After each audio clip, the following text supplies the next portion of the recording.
Yeah, let me tell you something. Growing up in Tickfaw, Louisiana, we had this dog, right? Oh, Blue.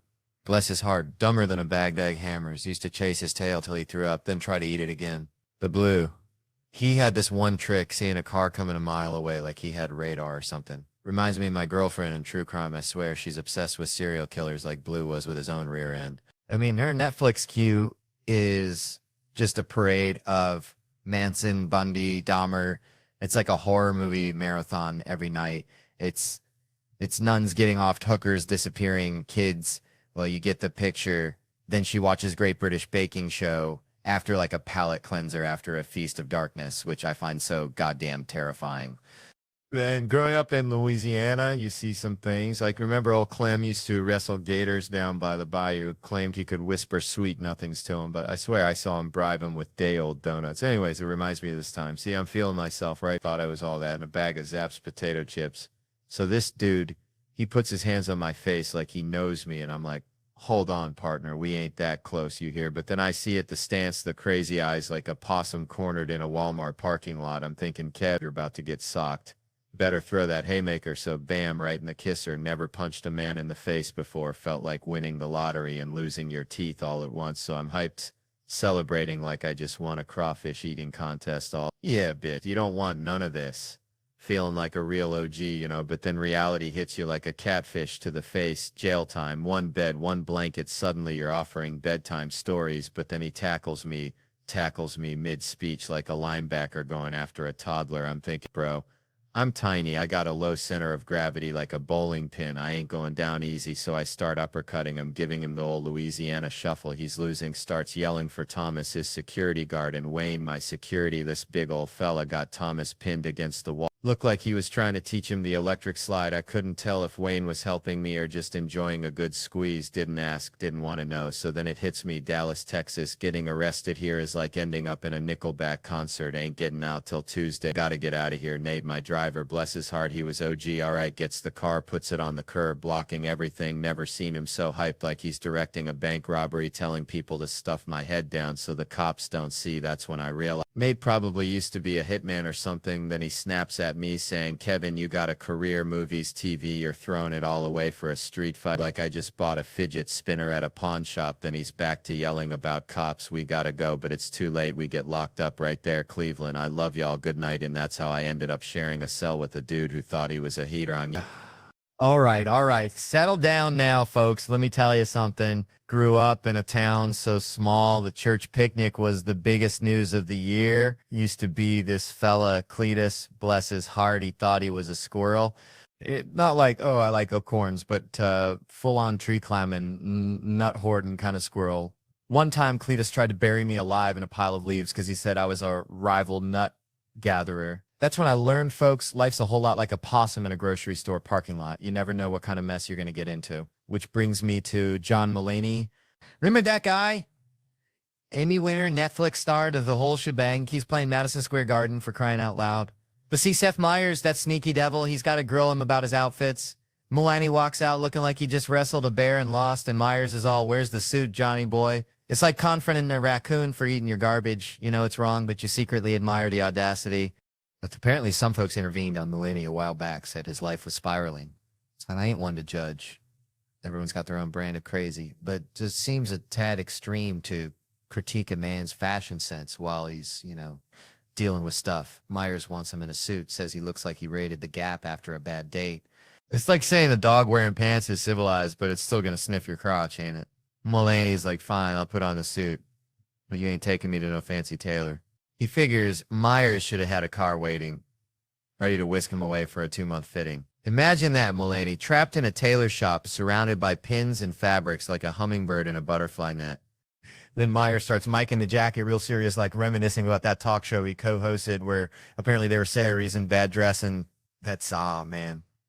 Picking on a man's wardrobe is like kicking a pregnant mule, just ain't right. Mulaney, looking like a hostage in a department store mannequin's outfit, says he feels happier. Myers throws in a tie because, television demands conformity. It's like putting a hat on a chicken. It doesn't make it any smarter, just funnier to look at. Then they get to fatherhood. Mulaney's got a 7-month-old Malcolm, apparently a connoisseur of self-inflicted selfie videos. He also claims the kid got him gifts for Father's Day, and that Malcolm insisted he wears a damn suit to 30 Rock. Kids these days are getting bossy. Myers tries to relate, mentions his own baby, then they hit the formula shortage. Oh, Lord, that's when things get real. Mulaney, channeling his inner drug dealer, admits his old instincts kicked in. Fake driver's licenses, Mr. Mustache disguise pretending to be an old Vietnamese lady, all for baby Fago. It's like watching a penguin try to climb a ladder, you know, it's not going to work, but you can't help but admire the effort. And the Amazon stuff, shady as that is, as car salesman's handshake. Mulaney actually tasted the formula to make sure it was the real deal. Now that, folks, that's dedication. It's the kind of parenting that makes you wonder what's next. Maybe teaching the kid how to hotwire a car to get to the diaper aisle faster. It just goes to show whether you're wrestling bears, getting fashion advice from Seth Meyers, or navigating the baby formula black market. Life's a wild ride, and sometimes all you can do is dip your finger in and hope it's the real enzyme, you know what I'm saying? So I was at this crawfish boil back home, right? Uncle Bobby, bless his heart, tries to deep fry a whole watermelon. I swear to God, he saw it on Pinterest. Anyway, it explodes like a damn grenade, watermelon shrapnel everywhere. Nobody gets hurt, just covered in sugary goo and regret, mostly Bobby's.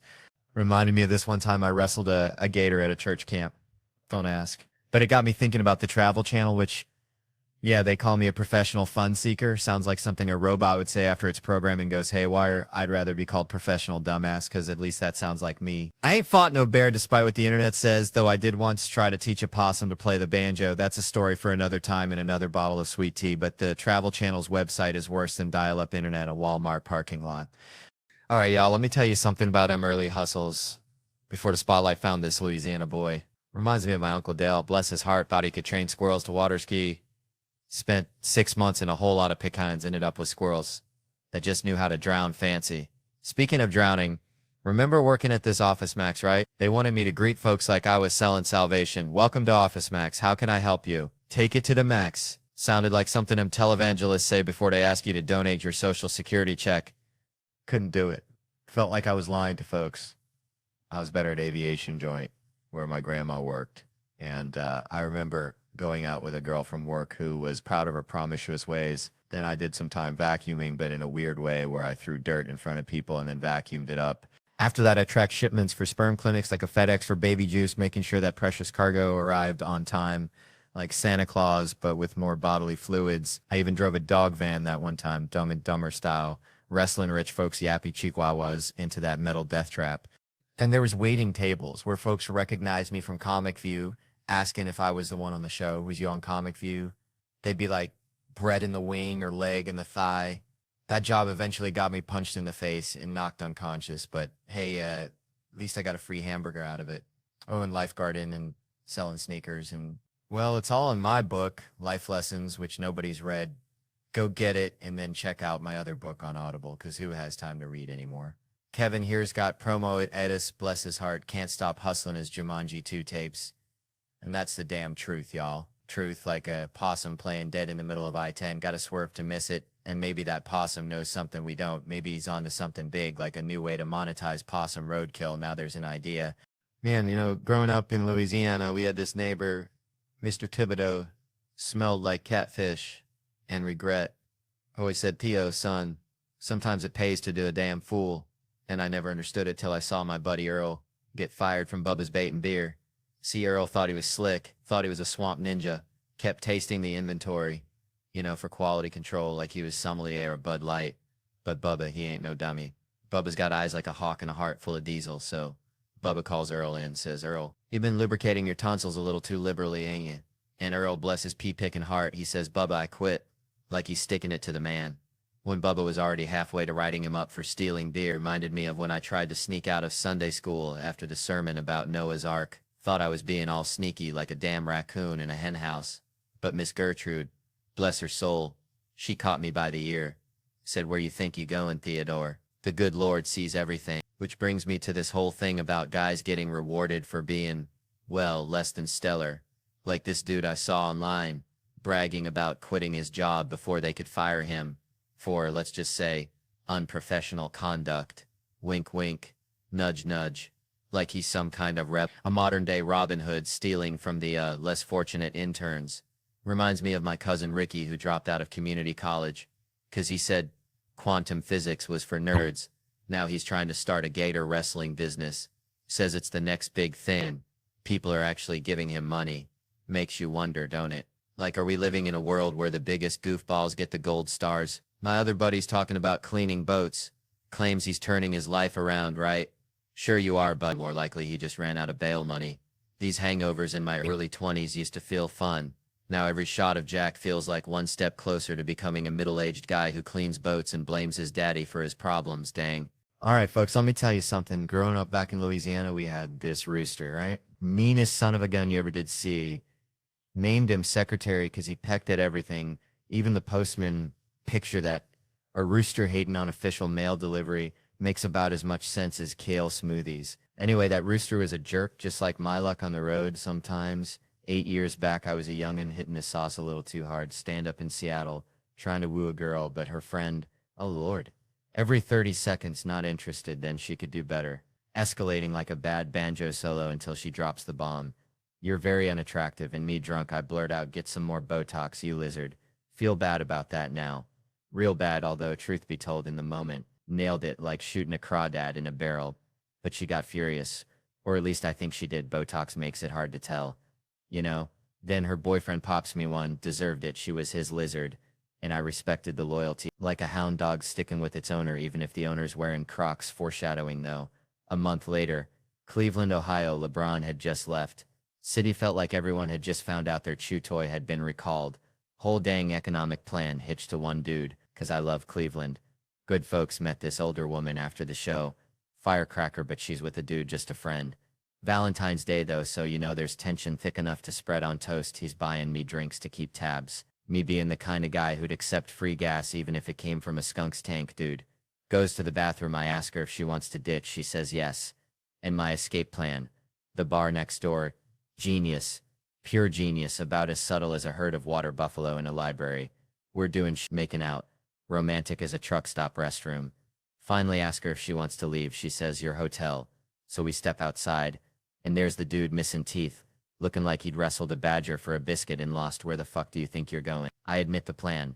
Gonna bang her and fly back to New York, he says. Fight me first. Suddenly those teeth looking mighty important.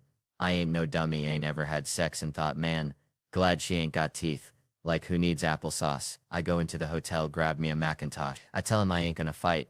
He calls me a pussy. Then she leaves with him. Some weird arrangement, and then this dude in a white sweatsuit like a marshmallow peep escaped from Easter. Not sittin', not standin', just kinda perched. Loudly announces, I wasn't gonna let anything happen to you. Claims he polices this. Not a cop, but a vigilante. The white knight drunk me's like, hell yeah, this guy's legit with a name, protects downtown Cleveland. Been stabbed twice, does it 'cause he loves Cleveland. Crazy but loyal, like a squirrel trying to bury a nut in concrete. Horrible trade for LeBron, but loyalty, you know? We stroll past the club, he sees my poster, says he could never do comedy. I say I could never do illegal and strange and alarming. A mutual admiration society asks why I don't have a Valentine. I say life choices and career. He says, me too. We're practically twins. Just one wears pajamas and the other tells dick jokes. He walks me back, says he's coming to the show. Exchanges information 'cause you gotta network even with superheroes. Wake up next morning, hangover the size of Texas. White knight email, gotta be him. Don't know that many, says he can't make the show. Sincerely, your new friend and fan, the White Knight Joshua. Makes me happy. Jews underrepresented as superheroes. Like finding a vegetarian at a barbecue. Emails bounce back, he's like Batman disappearing into the shadows via email. Years pass, then bam. Another email. White Knight subject line. I reply, saw you on Conan, he's still out there. Then comes the kicker. He's married with a kid. Living in the suburbs. Traded white knighting for minivans. And soccer practice. Traitor. I tell him I'm in Naples. He says Italy. I say, yeah, guess even superheroes gotta grow up and face the fact that sometimes the real battle is getting the kids to eat their dang vegetables. Ain't that the truth? Man, growing up in Tickfall, Louisiana, we only saw All Blacks on TV, like when Jason Momoa shows up at my gym, right? And he's all, Theo, you look different on TV, like a fat piece of, well, you know, but then we hung out for 12 hours, most genuine dude ever, way more authentic than my own podcast partner, Brett. Like, I swear, Jason and I, we're practically blood brothers now, you know? Anyway, never thought I'd do stand-up in South America, figured I'd be wrestling gators till I croaked, but Buenos Aires, Argentina blew my mind, ate like a king the steak, oh, Lord have mercy. Then Chile was amazing. Lima, Peru, saw some family, good folks. In Mexico City, spicy tacos and sweet people. Flew home, catnap, then bam. 40-day European tour. That's like being shot out of a cannon made of schnitzel. Madrid, Barcelona, Copenhagen, Paris, London, Birmingham, Glasgow. Felt like I was on a dang space shuttle made of baguettes and bangers and ended up in Iceland. Ice fire comedy like a Viking funeral for my voice box, you know? And Tom, working for Tom is like finding a four-leaf clover in a field of cow pies. I tell you, the man gets it. Treat your people right, they'll work their tails off. He's got a nose for good folks, surrounds himself with them, trusts them, creates this whole environment where nobody wants to let him down, you know, like a mama bird nudging her chicks. Meeting Tom 14 years ago changed my life more than grits, changed my arteries. He's unconditionally supportive. Best year of my life. Love you, Tom. Feels like he took a chance on me, like finding a 20-year-old jeans, and I can't imagine touring with anyone else. Speaking of, there's Mike Cronin, opens for Tom 4 times this year, probably doesn't remember me, always staring at his phone, but he's proud of Tom, thinks he's a good person, asks for more money. Classic Mike. And then there's Sam, driving for Tom, been thinking long and hard, says he can't say anything good about the man. Reminds me of my Uncle Earl after too much moonshine, says he's mean. Even when he's nice, he's mean, says they work 7 days a week. No time off, hasn't seen his family in 4 years, then he blows his nose real loud, gotta do it again. For a then serious face, says Tom's a good guy, pleasure to work for, easygoing, but here's the kicker, folks. Sam says Tom isn't funny, which is like saying a dog can't bark, and you know what? Maybe that's the secret. Surround yourself with funny folks and let them shine like fireflies in a mason jar, and maybe, just maybe, you'll get to eat steak in Argentina and laugh your way to Iceland, because life, like a good joke, is all about the setup and the punchline, and sometimes the punchline is just realizing you're surrounded by good people, even if one of them blows his nose really loud. Well, hey there, folks. Let me tell you, a couple weeks back, my email got hacked, which honestly felt like getting invited to a fancy party because I'm terrible at keeping in touch. So suddenly sending a spam link to everyone I know felt like my civic duty, my annual Christmas card, if you will. And bless their hearts, they all wrote back like I just birthed triplets, all screaming, "Didn't know your cyber uterus is bleeding viruses. Brought us closer than a Tupperware party after a tornado." And then this one fella, bless his simple soul, emails me, says, "Theo, buddy, clicked your link, but I ain't in the market for no herbal Viagra." And this ain't no comedian, folks. This is pure unadulterated West Virginia logic after 17 years of friendship. And it got me thinking, first off, who in God's green earth still clicks a spam link that looks like a $, had a baby with a swastika, and named it malware? I'm talking, if HPV was a website, this was it. But no, he saw that blank email, subject line, reading, "Check this out," which, let's be honest, I ain't ever uttered in my life, and thought, all right, Theo's peddling snake oil, which is insulting, because if I was gonna shill herbal Viagra to my entire contact list, it wouldn't be a 2-column email blast. I'd craft a goddamn novel, something like Dear Friends, Famlin, folks I met at that all-night Waffle House in '09, comedy's gone south, and my Cayman Island business partners, and I have concocted a miracle cure for bedroom blues. Click the swastika for the world's ugliest website, pink on purple, just how we like it. See, gotta sell the dream, you know. Anyway, turned 30 recently, watching movies different now. Used to root for the hero, now I'm vibing with the side characters, the ones rolling their eyes like, oh great, another Spider-Man, feeling like I'm watching a squirrel try to parallel park. Reminds me of Michael J. Fox in Back to the Future. That was my jam. Wanted to be Marty McFly, but watched that movie again, and it's wild. This 17-year-old kid's best friend is a disgraced nuclear physicist, and nobody bats an eye. We're all just like, yup, checks out. Like seeing a cat driving a track. That movie is bananas. Imagine pitching that in a studio. Like, alright, family action movie. Lazy high school kid. Sleeps in. But get this. His best friend's a disgraced nuclear physicist. No, not a student. A 40-year-old weirdo. And the studio execs nod. Okay. They build a time machine. Stop the Kennedy assassination. And you gotta swallow your pride. Say, nah man. He goes back in time. Tries to hook up with his mom. Watch their faces. But don't worry, Biff shows up, tries to assault her, Dad saves the day, and we're saying a white guy wrote Johnny B. Good, and some head green like that. That's Hollywood, folks, like a raccoon running a bank. Only in America they ask if it's Back to the Past, but you gotta stick to your guns. No, Back to the Future, 'cause only in a movie can you have a disgraced nuclear physicist and a horny time-traveling teenager in the same frame. It's like a fever dream in a can, like putting ketchup on grits, just plain wrong but undeniably entertaining. And people ask me if I smoke marijuana. I tell I don't need another reason to crave Cheetos.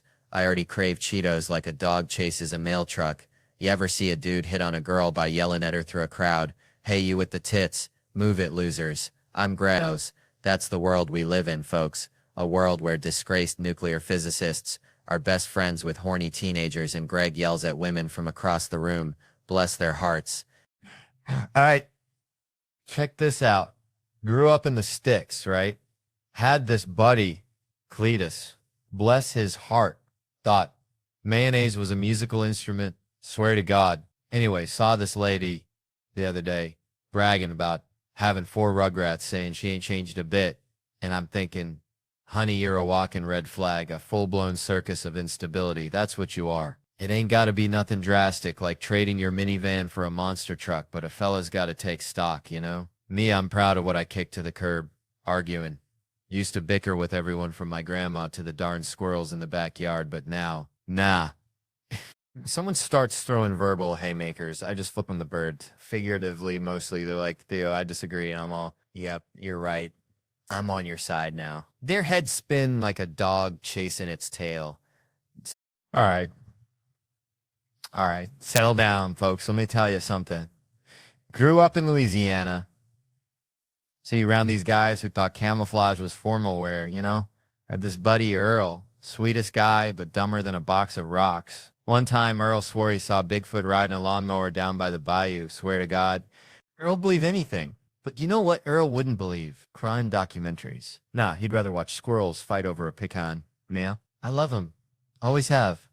Even had a date once. Beautiful girl. Real sweet. Until she dropped the bomb that her daddy was all over the John Benet Ramsey case. I swear I forgot all about the date. Just peppered her with questions about the case.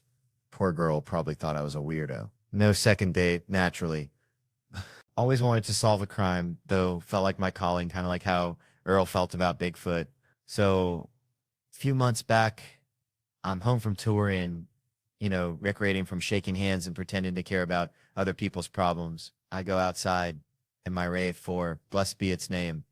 It's been violated. Not like a Gone Girl situation, but still, someone had rummaged through it. And get this, they left a hat, a freaking baseball cap. Aha! I yell like I'm finally catching a greased pig at the county fair.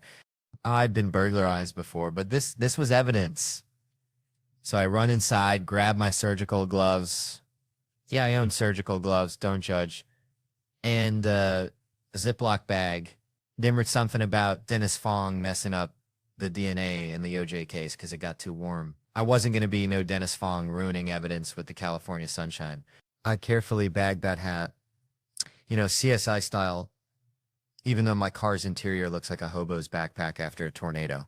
Then I stuck that sucker in the fridge, right next to the wilting lettuce, and my wife's leftover quinoa salad she keeps telling me is good. Called the LAPD, stood out front like Deputy Fife, waiting for the cavalry, thinking, don't worry, fellas, Vaughn's on the case. They show up, these 2 cops looking like they'd rather be eating donuts, ask, what's the situation? I tell them about the break-in. They ask if the window was broken. I told them, nah, I leave it unlocked now because these LA thugs gonna bust a window if I don't. And that's just rude. So they ask what was stolen, and I told them I have no earthly idea what's in my car. It's basically a rotating museum of forgotten sunglasses, old snack wrappers, and my wife's collection of crystals she swear keeps the demons away, but I suspect mostly collects dust under the seat. I say, but this time we gotta break in the case. I led them inside like I'm leading tourists through a creepy haunted house, pulled out the hat like I'm present in the Mona Lisa. He left his hat, I exclaim. Yeah. They're like, okay. I ask if they can run it through CODIS, like on Law & Order. Get a hit on the perp. They look at me like I'm speaking Swahili. Why would we do that, they ask. I'm floored, because he committed a crime. They were like, barely. You left the car open, nothing was stolen, maybe trespassing, but we ain't running no national DNA search over that. I was flabbergasted. Then like a bolt of lightning hitting a cow pasture, it hit me. I told them, you can frame it as the guy gave you a hat. A thoughtful yet misguided gift from a budding criminal. I am real glass half full type guy, you see. They still didn't budge. Full. I told them, look, this could escalate. It's a there for tomorrow. It's an escalade. Then a whole HOA community watch group is dead in the ditch. But I say, Manson, and I don't like to speak ill of the dead, but he was a lousy guy, right? He started small, creeping around people's houses. Then he got big ideas. So I ask, don't you want this guy's DNA on file before he graduates from petty theft to start a podcast about murdering people in his basement? They were like, what file? What are you talking about? And I said, the one where you keep the DNA of potential murderers. They said the only way they'd need his DNA profile is if, and I jumped in, if he murders somebody. And then I remembered that sometimes serial killers like to help the police, So I just kept talking about this guy in the third person like he was some kind of criminal mastermind. He's cunning, I said, but he will be back. Then I remembered my friend down the street. Her car got broken into too. I told the cops, go talk to her. Tell her to say something was stolen just to get that hat back in the national system, which apparently is framing someone for a crime. But hey, I'm willing to bend the rules to get these guys behind bars. So if you're out there, car thief, know this, you messed with the wrong RAV4. You'll quickly realize I have no valuables, maybe some spare beef jerky and a lot of regret for ordering that weird coffee from the airport and a bunch of dirt on the carpet. Oh, and that's my dirt. So folks, that's the story of how I almost became a forensic genius. But hey, at least I got a good story out of it. And speaking of good stories, Big Mouth is back. It's based on Nick Kroll and Andrew Goldberg's friendship, and it's fantastic. I get to voice Andrew alongside my very good friend Nick Kroll. It's a fantastic show, and I'm excited to announce its second season. All right, settle down, y'all. Let me mail you something. Grew up in this town, smaller than a gnat's patootie, where the biggest excitement was when the Dollar General got a new shipment of off-brand cheese puffs. My mama, bless her heart, she used to say I had the social skills of a feral cat, for which fair enough, because I preferred hanging with the stray dogs down by the creek, trying to teach them Shakespeare, because, even mutts deserve a little culture. One time, I swear, I saw Old Blue,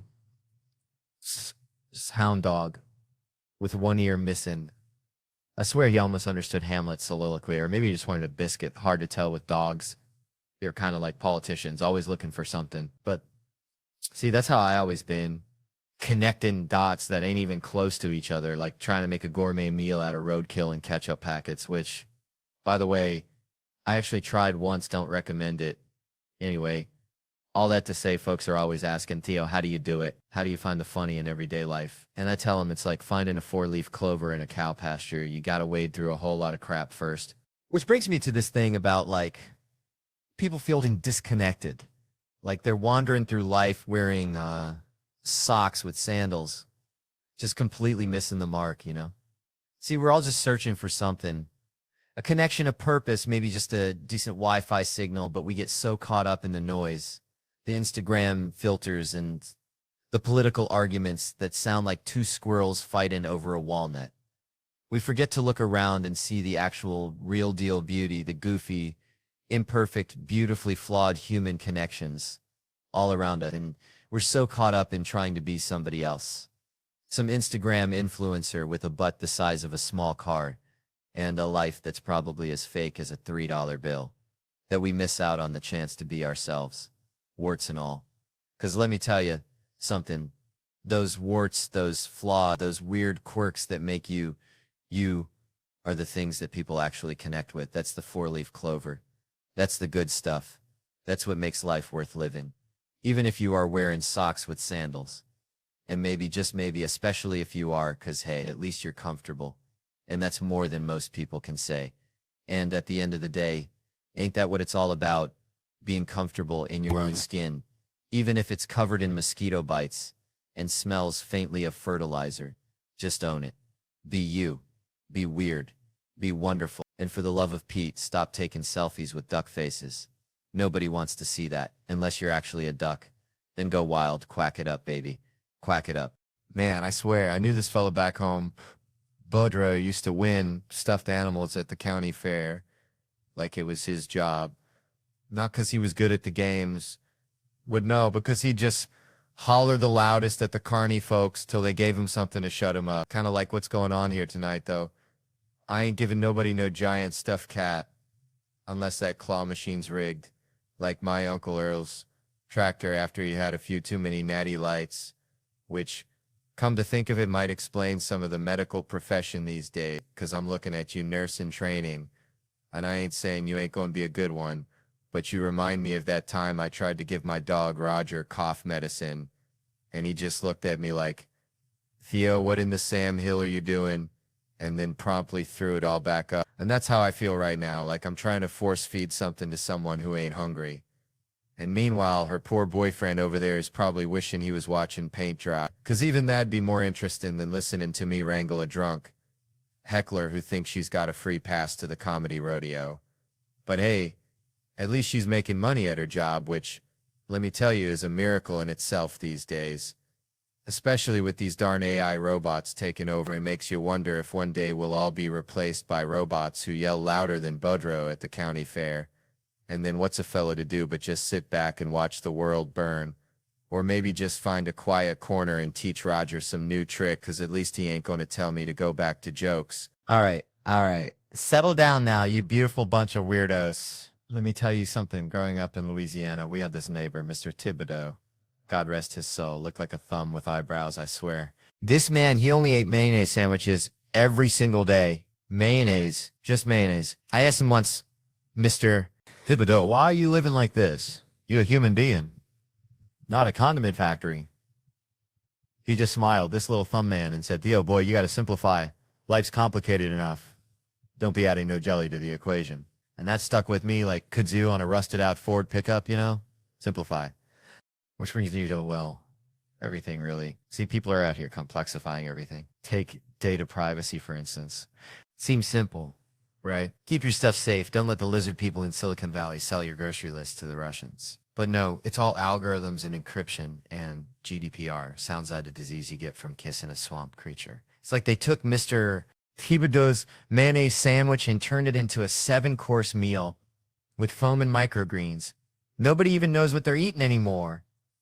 So we got these companies, it's collecting all this information. Every time you like a cat video, every time you Google how to remove a tick, they're tracking it, building a profile. It's like they're trying to build a perfect replica of your brain, but with more ads for foot fungus cream. And they say, oh, it's for a better user experience. Sure it is, just like when your grandma says she's pinching your cheeks because she loves you, but, you know, she's just checking to see if you got enough meat on your bones. And then there's the government. They want to get in on the action, too, keeping us safe from terrorists, ninjas, the Amish mafia. Who knows? But the point is, everybody wants your data, and nobody's asking if you even want to share it. That's like showing up at a potluck with only a Tupperware full of your dirty laundry. Nobody asked for that, Brenda. So what do? Do we just throw our hands up and say, fine, take my soul? Amazon. So I'm already wearing your underwear anyway. No, that ain't the Cajun way. We gotta be like that gator in the bayou, looking all slow and sleepy, but ready to snap your hand off if you get too close. We gotta demand transparency, know what they're collecting, how they're using it, and have the right to say, hold up, partner, that's my brain you're messing with. And it ain't got nothing you need unless you're looking for directions to the nearest crawfish boil. 'Cause at the end of the day, your data is your data, just like your mayonnaise sandwich is your mayonnaise sandwich. Unless Mr.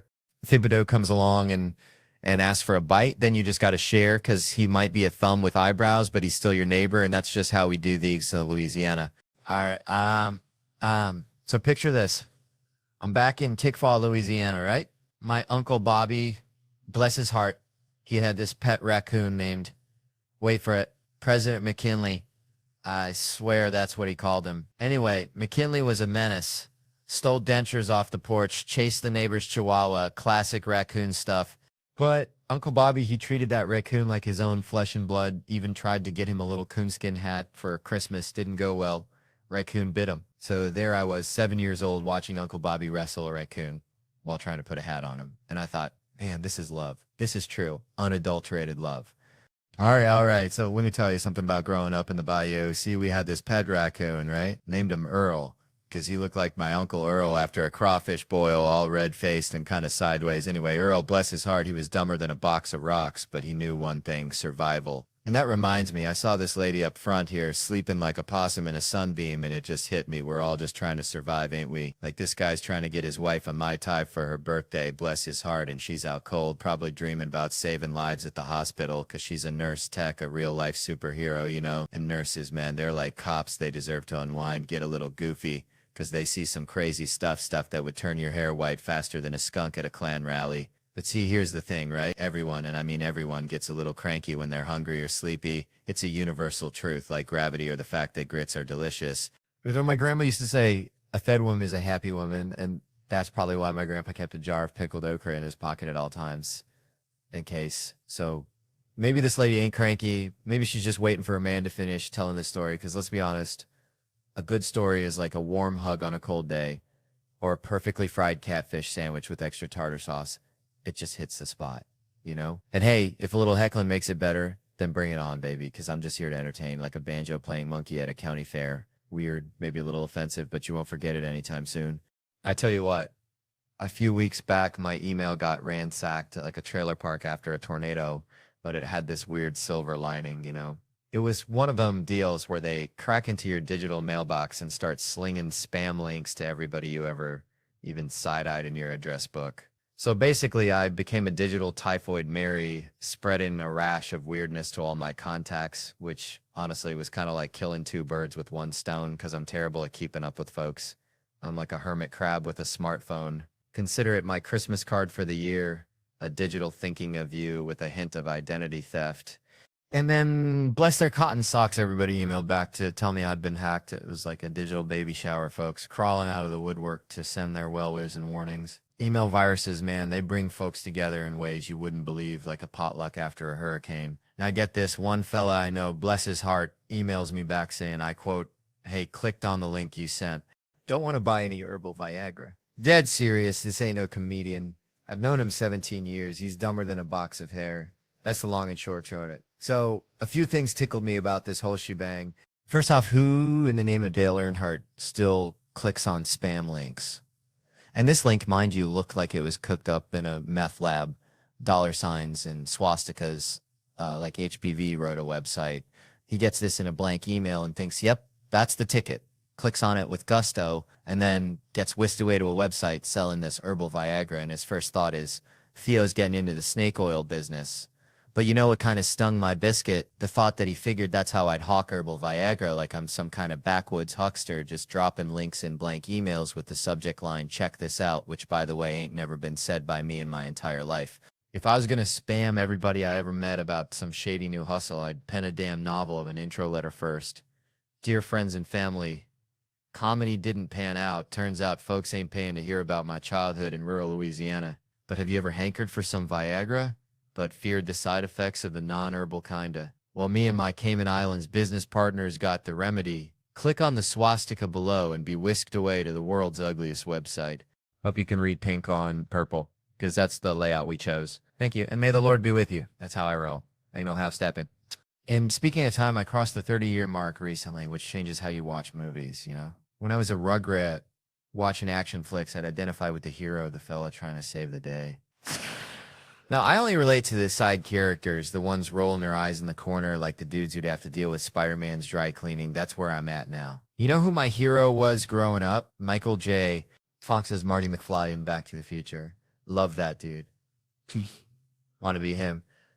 But I watched that movie again recently, and Marty McFly's 17-year-old high school student. His best friend is a disgraced nuclear physicist, and I swear to God, they never explained how they became friends, and we were all just cool with it. Nobody batted an eye. We were just like, who's his best friend? A disgraced nuclear physicist? Okay, yeah, proceed. Yep, that checks out. Proceed with the movie. Back to the Future is a classic, no doubt, but it's a downright bizarre movie. I'm telling you. Imagine the pitch meeting. Two fellas strolling into a movie studio saying, okay, we got an idea for the next big family action movie. It's about a fella named Marty. He's a high school student. Real lazy. Always sleeping late. The studio guys are like, okay, is he cool like Ferris Bueller? And the writers are like, nah, but he's got a best friend. Yeah? Who's that?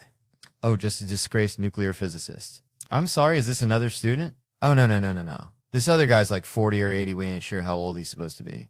That's anyway. So one day, the boy and the scientist they build a time machine. Whoa. Okay, I see where this is going. Let me guess. They build a time machine and go back in time and stop the Kennedy assassination. Oh no, no, no. It's a real good idea. We didn't even think of that. Okay, well, what do they do with the time machine? Well, now I'm embarrassed to say. All right, here goes nothing. We thought it'd be fun if the boy, went back in time and tried to make moves on his own mama. So we thought that'd be a hoot. And then, oh yeah, no, but don't worry, he doesn't actually get to Netflix and chill with his mom because this family friend named Biff shows up and tries to have his way with her in front of the son. And then the dad, he has to defend her honor. And we're also going to say that a white man wrote Johnny Be Good. So we're going to take that away from them too, just for kicks. Well, this sounds like a fantastic movie. We are definitely going to make this. Now, you say they go to the past. You want to call it Back to the Past? No, no, no. Back to the Future. Right, but they go to the past. Yeah. But it's like, what? Sweet tea is going on. All right, so I went down to pick up my boomsticks, right? 2 of them. Kind of like that time me and Earl tried to catch a greased pig at the county fair. Only way more Mars. Had a shotgun too, but busted it the first day. Bless its heart. Thought I was getting that ka-chunk model, the one like in them westerns, but the fella done sold me the punt. Like a disappointed fart, So I get there. This dude, Kevin, looks like a librarian who wrestled gators in his spare time. Tells me, Theo, brother, can't give you your pew-pews. I'm like, say what now, Kevin? He drops the bombshell. Paperwork's all jacked up. Bills in your wife's name. Trucks in the company's name. You're a ghost, son. Now, I started cackling like a hyena at a Tupperware party because all I could think was, damn, the system actually works. Felt safer knowing I couldn't get my hands on those things than if he just handed them over like candy corn at Halloween. Told him straight up, Kevin, this is beautiful, like seeing a squirrel water ski, but he just stared at me dead serious and said, oh, you're getting your damn guns. Suddenly felt like I was eating grits with a fork. Something just ain't right. Turns out Kevin, bless his heart, had a workaround. Called up my lovely bride. Told her to print out a blank lease. Write that I was renting a broom closet from her. Fax it over, and bam, problem solved. She about died laughing, said the place was booked solid with her imaginary yoga instructors. But she sent it anyway. Gotta love that woman. Got my guns, love 'em like a stray dog, loves a belly rub. See a gun in the movie. I'm calling Kevin faster than you can say sweet tea. Like when I FY, Agent Smith rocking that Desert Eagle. I had to have it. Kevin said California ain't playing that 50 caliber game, but he'd hook me up with a 40 and a workaround, bless his soul, and then try to upsell me on an AR-15. Now, I ain't saying I'm irresponsible, but I did lose my Glock in the shower for 9 days. Felt like I'd lost a tooth or something. My wife, bless her heart, heard AR-15 and came storming in like a honey badger on bath salts yelling, is that some bitch trying to sell you another one of them? Killing machines.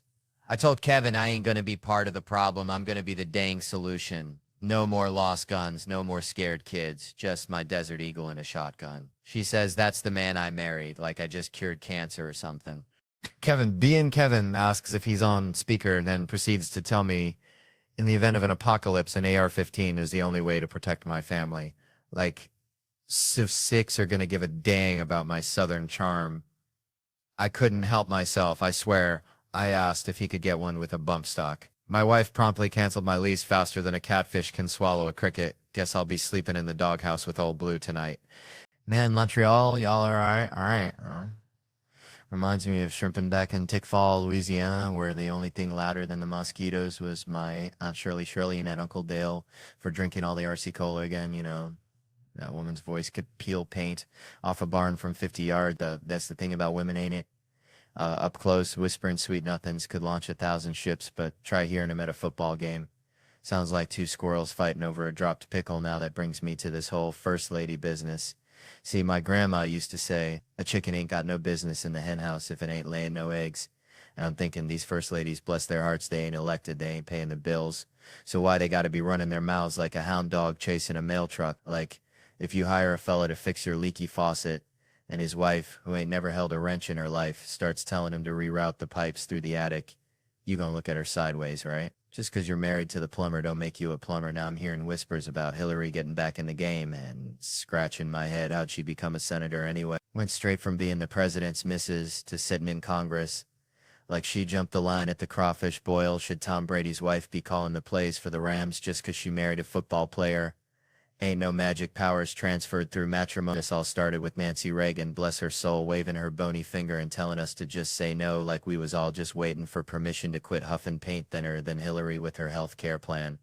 Michelle preaching on 60 Minutes, gotta give it to the Bushes though, they kept their women in line. Barbara was silent as a church mouse, and the other one, Paige or Bethany, something like that, I ain't even sure of her name, but Dub had her on lockdown tighter than Fort Knox, made sure she smiled and nodded when he told a joke. Now I'm hearing folks say a woman president's gonna change things, but I ain't buying it. The president makes, what, 400 grand a year? Try telling that to a Wall Street banker with $100 million bonus. Ain't gonna make a lick of difference if they got a dick or a clam, black or white. Nothing's gonna change till somebody gets froggy and starts going full Rambo on those gated communities, taking out the folks pulling the strings.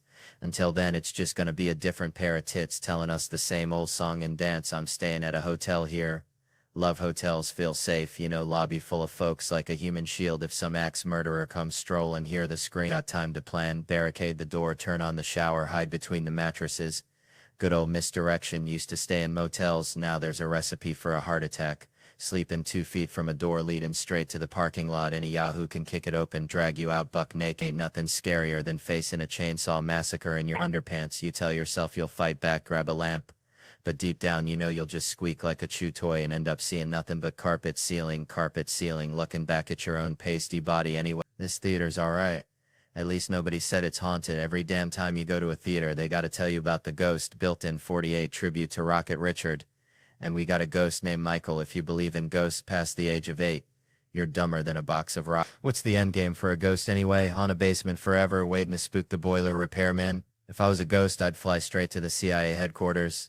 Sit in on meetings, go to the Super Bowl, find out what they're really saying in the HUD, and spend an eternity trying to scare an accountant into solving my murder. I'd be looking for that damn RC Cola. That's where the real secrets are. Alright, so check this out. Reminds me of my cousin Billy Ray, bless his heart, used to say just turned sweet 16 about his prize-winning hog at the county fair. Now Billy Ray, he wasn't the sharpest tool in the shed. Kind of like this fella right here, mentioning the girl's age, like it's a limited time offer at Arby's, which brings me to this whole age thing in life. How everyone's always got an expiration date slapped on them, especially in this business. You get past 30 and suddenly you're antique furniture. Got to dust yourself off before every gig, you know? Like I was talking to my buddy Earl the other day. Earl swears he's Benjamin Buttoning. Getting younger every year, says he started using this snake oil from a traveling salesman. Smells like old gym socks and regret, but Earl, he's convinced it's the fountain of youth, which is probably what this young fella thinks he's got with the fresh out the oven girlfriend. Forgetting that life's a microwave, and sooner or later, everything gets reheated and ends up tasting kinda rubbery, just like Earl's snake oil. Promise, honestly, probably most of our dating lives. All ending up with us wondering if maybe we should have just stuck with the hog at the county fair. Least then you know what you're getting. You know, maybe just stick with the mac and cheese and avoid the trouble altogether. Okay, so growing up in Slaughter, Louisiana, we had this neighbor, bless his heart, named Cletus. Cletus thought he was pregnant one time. Swear to God. Said he had morning sickness and everything, probably just ate too many crawfish. You know how we do, which got me thinking about this whole lake situation people be getting themselves into. Like, you ever had fake sex? I mean, you might think you're tearing it up on your side of the bed, but sometimes it's just a phantom limb situation. Know what I'm saying? Reminds me of this dude I saw at the gas station. All bedazzled skull, looking like Jumanji threw up on him, and I'm thinking, what kind of thug invests in rhinestones? He probably spent more on those little-ass diamonds than my whole damn truck. And that's saying something, because my truck ain't pretty. It's like a rusty mullet on wheels. And speaking of things that ain't pretty, these fellas wearing suits look like they raided the deacon's closet, rocking those women's skinny jeans, thinking they're all that, but really they just look like a sausage trying to escape its casing. And I'm just saying, some people got too many teeth in their mouth, like a crocodile got hold of their chompers and just kept adding extras, you know. Which brings me to celebrities. Saw Lil Xan the other day, face tattoos and all, looking like a coloring book exploded. And I just want to yell at these kids, stop writing on your face. You ain't gonna get a job looking like a rejected Picasso painting. Then you got Shaq, bless his heart, 4-time MVP, Hall of Famer, but still hanging around Home Depot helping folks load lumber. Like he ain't got nothing better to do, which I guess he don't. Especially since he retired from the celebrity games. Think that man can't handle defeat when it's people like The Rock who done turned soft on us. His forehead looks like it's held on by Velcro nowadays. And then there's Rihanna getting kicked off Instagram for showing too much skin. Which, let's be honest, I'd pay $1,000,000 to see her naked again because that lady is like a sunset over the Louisiana bayou. Pure magic. And these comedians like Kevin Hart bragging about all his houses like he's playing Monopoly with real money. Cabo, Miami, New York, Philly, Jersey, it's like, calm down, shorty. You gonna fall back and hit your soft spot. You know what they say about Hollywood? Don't work with animals or kids, but I'd rather work with a monkey wearing a diaper than these comedians. Acting like they are babies, constantly throwing tantrums. Probably got crayons smeared all over their designer suit.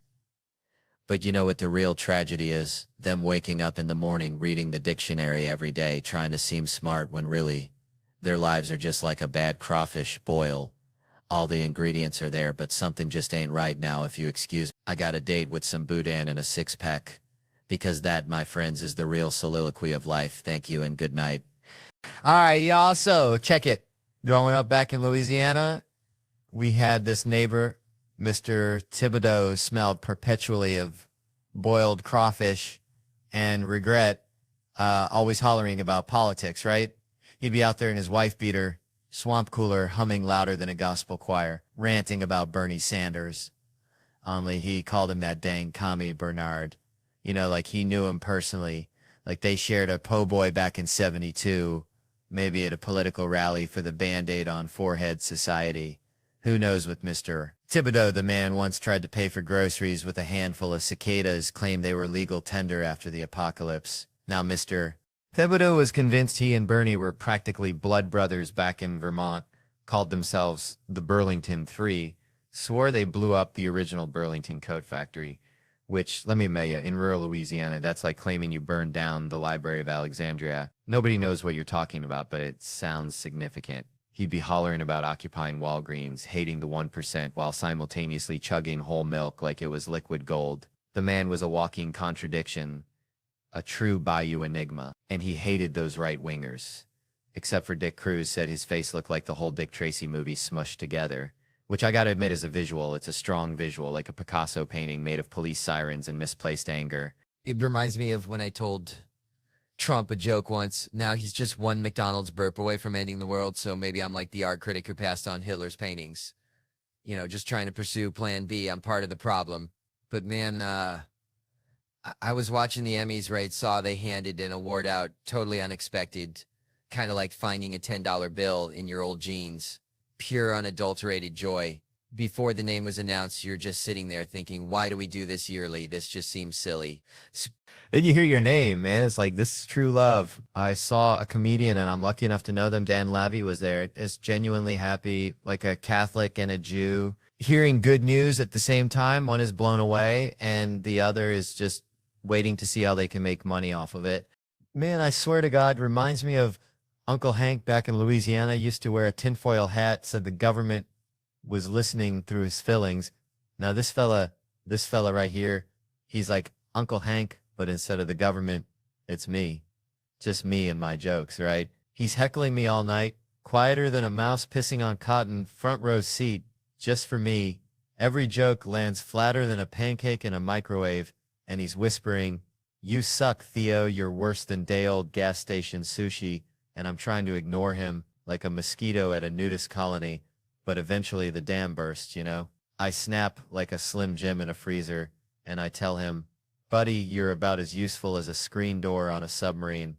And the whole back of the room, they didn't hear a damn thing. They're all like, "Whoa, Theo, what's gotten into you?" They're siding with him. This dude who looks like he dresses exclusively from the Lost and Found at a bowling alley, and he's just eating it up, smiling like a possum eating a sweet potato. So I lay into him. I mean, I dissect him like a frog in a high school science class, and finally I get something about his haircut, looking like a Lego man after a car accident, and that's it. He's had enough. He storms the stage. This is where it gets good. I'm up on a riser, feeling like friggin' Gandalf holding back the Balrog. He's climbing the stairs, and I give him the nod. The international sign for you shall not pass, and finally a bouncer shows up, looks like a retired rodeo clown, and escorts him out. Turns out, this dude was dressed head to toe in Star Wars gear from Comic-Con, so naturally I called him a virgin, and that's what finally pushed him over the edge. Which, I gotta say, maybe I went too far, but hey, sometimes the truth hurts more than a paper cut on your eyeball. Man, let me tell you something. I knew this dude back in Tickfall named Earl. Looked like a scarecrow that got struck by lightning, right? Earl had this chihuahua, Pepe, meanest little ankle biter you ever did see. Wouldn't let nobody near Earl, not even Earl's own mama. Bless her heart. She tried to bring Earl a casserole once, and Pepe went straight for the jugular like a furry little piranha. Anyway, Earl used to say Pepe ain't mean, he just protective, just like how them black mamas get when their kids mess up. I'ma count to 3, boy. You be out of them woods. And you know they ain't playing, but then you got the white mamas, Lord have mercy, they get fed up too, but it's a different kind of fed up. It's like, I've had it up to here with your insubordination, get in the car, we're going for a ride down by the lake, and the kids are all excited, thinking it's a fun day. Little do they know, mama's got other plans. My own mama, she would never take us for a ride down by the lake, but she'd sure use that story as a threat, scare us straight, saying, y'all keep messing up, I'm gonna take your asses for a ride. And I'd be thinking, mama, you don't even have a car, you go and hitchhike us down there. It's like that Lavelle Crawford joke, good stuff, good stuff. Reminds me of the Mexican-American folks too. They got that same kind of love, that same kind of fire. They love flowers, they love music, they love white girls named Debbie, they love education, going to night school, taking Spanish and getting a B. They don't love getting up early, but they do it anyway, real slow like a turtle in molasses. They love their nanas and nonos and ninas and ninos, nano. But don't you dare call them beaters. Them old cars they drive, they'll kick you in the face faster than you can say Cheech and Chong. Call them beers, even though they drive real slow, goddamn slow. They don't like to be called Peter. You can dress them up, but you can't take them out. That's the truth, man. They name Chata and Sheila and Chima and little Chima and have a son-in-law named Jeff, and they don't like 'em movies where the dude has to wear contact lenses to make his blue eyes brown, 'cause don't make my brown eyes blue. Is it time for the race? They live in Los Angeles, San Diego, San Antonio, San Francisco, and now all over Canada. They just get cold up there. Mexican Americans have been here forever, and we're going to be here forever, and we only want what's fair. Mexican Americans, yeah, man, that's it for now. Thanks for joining us. Now the credits are going to roll. You don't have to stick around, but I do. There's my name, woohoo. The 5th cameraman is hot. Okay, then I'm done. Can I go now? For crying out loud, what, mommy? It's over. Just like that time Earl's mama tried to give Pepe a treat, and he bit her so hard she needed stitches. Some things just ain't worth the casserole, you know. Lucy, Kukshan Trichiljo Frenol for API. Man, I swear to y'all, my niece, bless her heart, she's got a mind like a bag of hammers, you know? Like, if you hang around her too long, you start thinking with your elbows, real talk. So, we went on this family trip this summer, right? First morning, we're all chowing down on breakfast, and Isla, this little firecracker, she strolls in 5 minutes late, plops down, stares me dead in the eye, and says, hey, big boy, what'd you dream about last night, huh? Now everybody at the table is looking at each other like we're witnessing a Bigfoot signing autographs, because she thinks we're all living in the same nightly sitcom, like some kind of synchronized sleeping deal, you know? She's 12 years old, and for 12 years she thought we were getting the same dream program every night, like it's freaking must-see TV, sponsored by Ambien. But then I'm sitting across from her thinking, hold on, what if she's on to something? What if she cracked the code and we're all just characters in her subconscious Netflix original? So I lean in all conspiratorial, hey, did you dream that I was locked in a trunk wearing a banana hammock and singing Dolly Parton? My wife shoots me this look that could curdle milk, like I just revealed the ending of The Sixth Sense at a funeral, and Isla kicks me under the table. I'll talk to you after breakfast, Uncle Theo, all serious like she's debriefing a secret agent after a mission gone sideways. Later that day, we're heading out for some snorkel action, cruising on the boat, and I see Isla gazing off at the horizon, looking all pensive. She's pondering the mysteries of the universe, you know, a real Kodak moment. So I sidle up, ready for that heartwarming parent-child connection. Hey, baby girl, what you thinking about? She turns around, eyes all lit up, and goes, we should get tattoos. I swear sometimes I think this kid eats nails for breakfast. All right, folks, so growing up in Louisiana, right, we had this one neighbor, Cletus. Real character, always wore a coonskin cap. Even in July, looked like Daniel Boone went bankrupt. Started selling fireworks out of his trailer. Anyway, Cletus was convinced aliens were stealing his garden gnomes. Like every week, another gnome gone, vanished, and he'd blame it on them dang space critters. Now, I ain't saying Cletus was wrong, but he also thought Mountain Dew was a health food, so, you know, grain of salt, and it reminds me of these new Nazis popping up, acting like they just discovered hating folks. See, back in my day, Nazi was just something your mom called you when you wouldn't clean your room. Like, Theo, you're being a real Nazi about these Legos, not some actual belief system. These new ones, though. They got this whole thing about Jews ruining everything. And I'm like, hold on a dang minute. My wife, Anna, she's Jewish. I married into this thing. I got the official decoder ring. I know the truth. And let me tell you, blaming the Jews for everything is like blaming Cletus's missing gnomes on the aliens. Maybe check the raccoons first, you know. Speaking of Anna, I was telling her the other day, I said, honey, we've been hitched for like 3.5 years now. You cool if I still crack jokes about you on stage? And she just shrugs and says, yeah, go ahead. Just don't say I'm a bitch and you don't like me. I almost choked on my sweet tea. The bar is so low. It's practically underground. I mean, that's it. That's the limit. A show about how I hate my wife would be a damn disaster. It'd be like a men's support group hosted by John Voight and Alec Baldwin. Yikes. No thanks. Truth is, Anna is a bitch. A dynamite 5-foot Jewish bitch. And I love her to death. We're polar opposites. She walks around like she's immune to opinions, doesn't give a hoot what anyone thinks. It's beautiful. I, on the other hand, need everyone to like me all the time. It's exhausting. She says being with me is like dating a mayor running for the Mayor of Nothing award. We went to Best Buy the other day to get a TV. Didn't even get the TV. I was too worried the sales guy would be mad. So I bought an HDMI cable just to smooth things over. Anna's standing there, stone-faced. The guy asks if I have a Best Buy rewards card. I say no, but I wish, and she just walks off full-on Blair Witch style, disappears into the laser printer aisle. I'm left standing there like a dang fool. The guy tries again, want a rewards card? I say no, even though I just implied it's my greatest desire, 'cause I'm picturing telling him I'm trapped in a loveless marriage with little Miss Jesus Christ, who won't let me achieve my true potential. So one day I'm gonna leave her and finally get that dang rewards card, and she's all like, Jesus Christ, Theo, you're never getting that rewards card. See, that's the Catholic versus Jewish thing. I was raised Catholic, she was raised Jewish, two different worlds. We were talking about it the other day, not about kids though, 'cause we ain't having those, everyone always asks. And I'm like, I don't know, never is a long time. 14 years ago, I smoked cocaine the night before college graduation. Now I'm afraid to get a flu shot, so who knows what tomorrow will bring. Maybe I'll finally get that Best Buy rewards card after all. Man, y'all ever been to London, Canada? It's like, bless their hearts, right? They're trying, but it's like naming your kid Elvis Jr. You just set him up for disappointment, you know? Reminds me of this one time. I was at Starbucks trying to be healthy, ordering just a black coffee.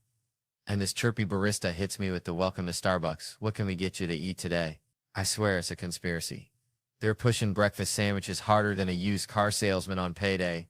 I'm thinking, lady, I came here for caffeine, not a guilt trip. I miss the honesty, the brutal, beautiful honesty of In-N-Out Burger. Pull up, order a double-double, animal style fries and a Coke, and they hit you with the will you be eating in the car. They ain't judging. They know you're about to commit a culinary crime against humanity right there in your Honda Civic. It's pure unadulterated shame, and I respect that. Yes, it's pure unadulterated shame, and I respect that. It's like, I need that honesty. Like my dad, Lord rest his soul. He was the same way all the way back to Christmas Day when I was 12. And my sister says she wanted to smoke weed. My dad goes right into these war stories. You want to know what I think about marijuana? I saw one guy at a party with a cigarette. I left immediately. That's the first story, and the second one is about him wanting to murder the Viet Cong for selling it to his Marines. Like nothing in between, no trying it to see what's up, just pure and unadulterated story time with no nuance. It's like religion, ain't it? I respect all faiths, Christian, Muslim, even you Jews doing your thing. But if you're a Scientologist, you can go straight to hell. Man, growing up in Tickfaw, Louisiana, population smaller than a Walmart on Black Friday, we had this neighbor, Cletus. Now, Cletus, bless his heart, thought squirrels were just rats with better PR, and he swore he could communicate with them using only kazoo music and moonshine fumes, which, looking back, might explain a lot about Cletus's life choices, like the time he tried to ride a gator into town, claiming it was his Uber anyway. That whole Cletus situation reminds me of this article I read the other day about how AI is supposed to be like revolutionizing customer service, right?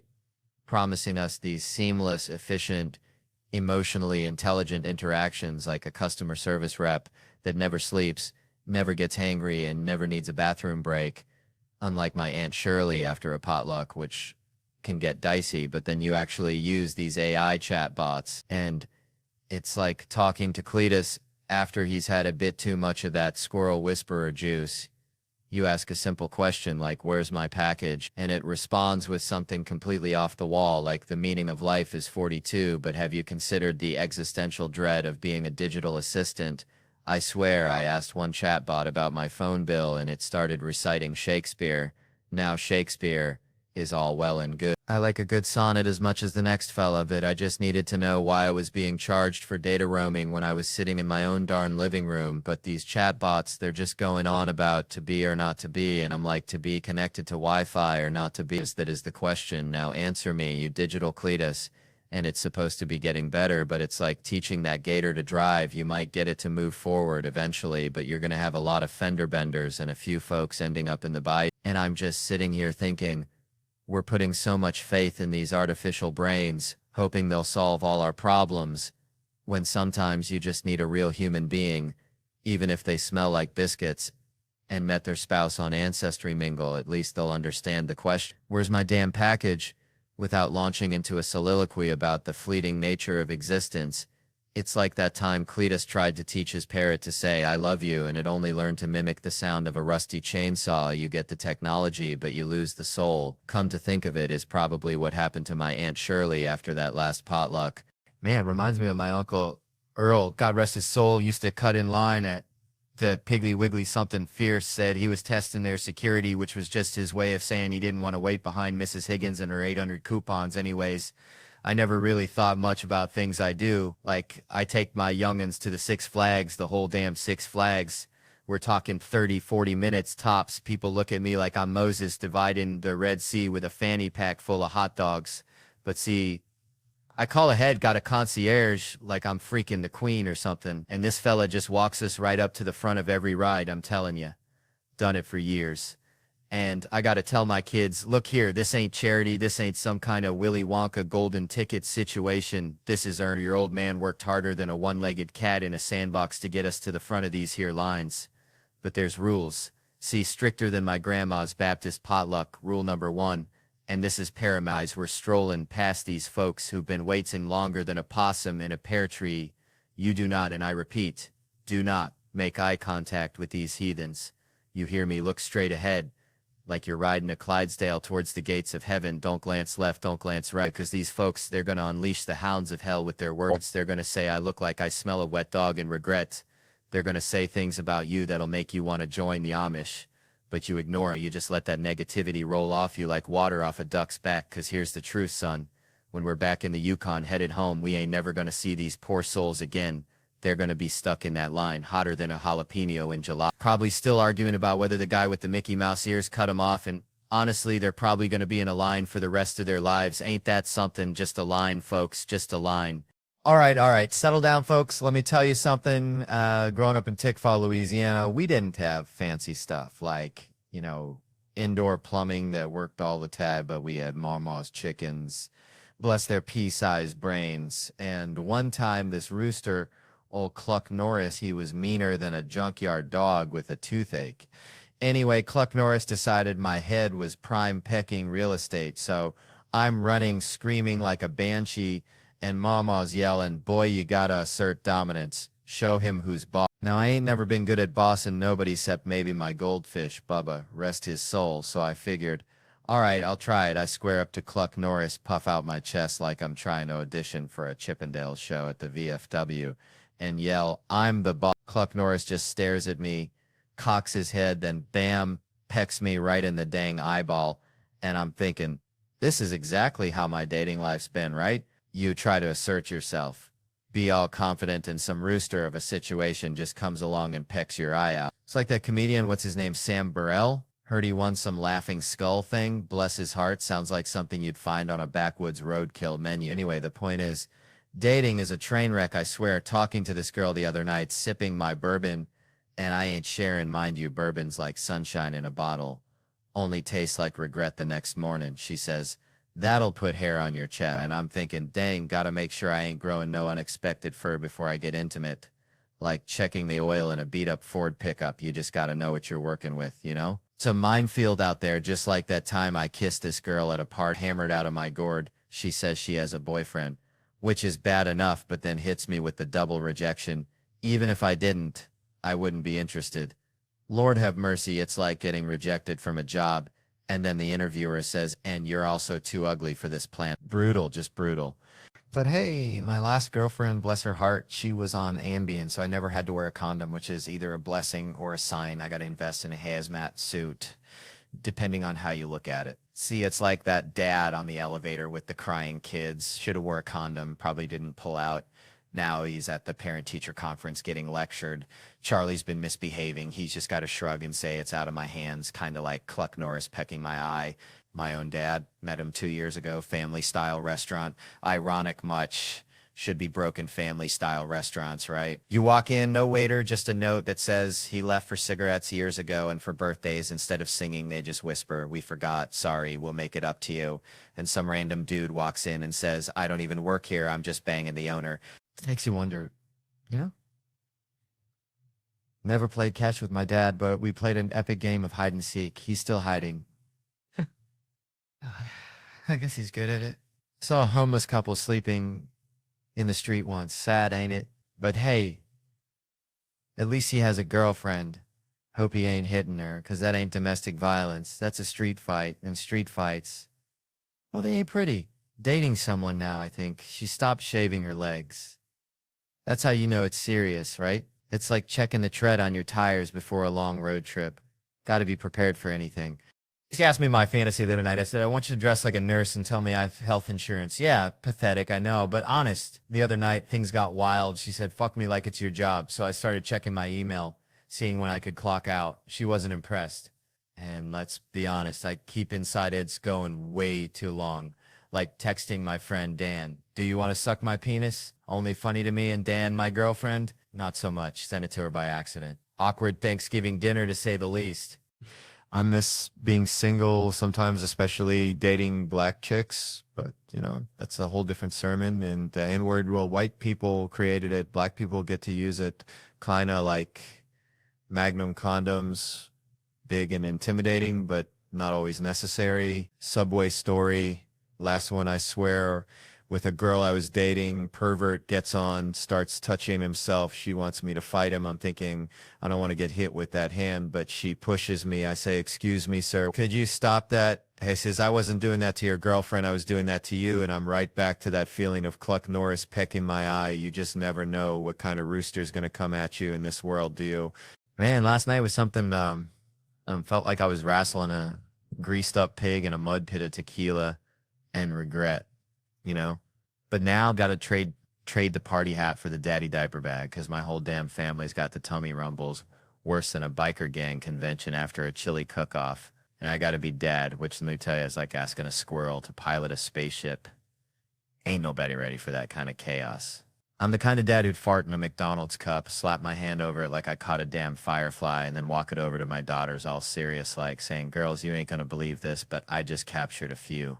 Now I know what you're thinking, Theo. That's messed up. That's pure trailer park parenting. But hear me out. It's comedy, see? Because when they look in that cup expecting something magical, something like a tiny unicorn fart or whatever little girls dream about, and they just get a whiff of my swamp gas, their faces are priceless, like watching a puppy try to solve a Rubik's Cube. That's when you got to explain it to them. See, you got to break it down, telling girls daddy's teaching you comedy's a 101. It's all about ace direction, see? You thought you were getting fairy dust, but bam, fart cloud. They didn't get it. Of course, they ran to their mama, snitching like a couple of church mice, telling her I was making them eat farts, which ain't true. It was more of a forced aromatherapy session, if you want to get technical. And my wife blew a gasket, said I was scaring the kids. But I told her, I said, "Honey, you want equality in the workplace, you got to be able to take a fart to the face. It's like being initiated into the brotherhood of man. Every fella in this room knows what I'm talking about." But the best part, next morning, my youngest, that little hellion, is straddling my neck, trying to suffocate me with her tiny, slobbery self, while my older one's standing by, all innocent like, saying, "Daddy, wake up, we got a joke for you." I open my eyes, half expecting to see they found my grandpa's old hunting rifle or something, but no, the little ankle biter says, "Guess what's in my hand?" And I'm panicking, right? But then it dawns on me, every dad knows what's in her hand. It's the universal weapon of childhood. The silent but deadly, the old poop hand trick. I'm practically bursting with pride, thinking I taught her that. I created a monster. But then she says a punch in the mouth bang caught me completely off guard, I swear. I made a face like a basset hound that just got handed a lemon, and the two of them just lost it, rolling on the floor, laughing harder than hyenas at a tickle fight. until they realized I wasn't laughing. See, my girls, they got a sick sense of humor. I'm talking Dark Ages level of twisted. It's like they're being raised by a pack of raccoons who moonlight as stand-up comedians. Oh, man. All right, all right. So, listen, I was thinking about my Uncle Dale. Bless his heart, used to train squirrels to water ski. I ain't kidding. Literally skis, garden hose rigged up to a kiddie pool. Pure Louisiana genius right there. But that ain't the story. Nope, it's like, remember them old gas station attendants? The ones who checked your oil and kicked the tires? That's how I feel sometimes trying to piece together this whole abortion doctor situation. Like, how do you end up there, you know? Is there some kind of career day where they hand out pamphlets saying, want to work with tiny humans, but like not really? I mean, what's the graduation speech like? Go forth and prosper, but maybe not. Listen, I ain't judging, just asking questions like a possum looking at a shiny hubcap. Pure curiosity, I dig. But seriously, let me give a shout out to this Helium Club in St. Louis. Feels like home here, better than my grandma's chitlins. And you gotta support real comedy, not just that TikTok garbage, because I got some buddies coming through. Brian Cowan, Tony Hinchcliffe, these boys are sharper than a badger's claw. But listen, my boy Tom Segura, he's been having a rough time, arthritis of the jaw. Can you believe that? From eating too much, too fast, like a damn garbage disposal choking on a Thanksgiving turkey. Doctors wired his jaw shut. Poor fellow looking like a mumbling woodpecker, can't even tell jokes, gotta slurp his gumbo through a straw in those keto protein bars. Lord have mercy, that's some high-grade suffering right there. He'll be here in July, just got his wires cut, fresh as a newborn calf, so y'all show him some love, cause that boy is funnier than a screen door on a submarine.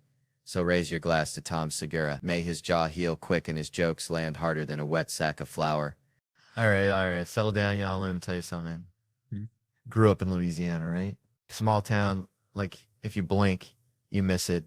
And even when you do see it, you probably wish you missed it. We had this guy, Cletus, lived down the road, only had one tooth right in the front, like a dang picket fence with a hole in it.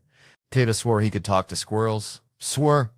Said they told him secrets about where the best peckins were. Now, Cletus wasn't the sharpest tool in the shed, but he did have an opinion about everything, just like this lady in the front row here, bless her heart.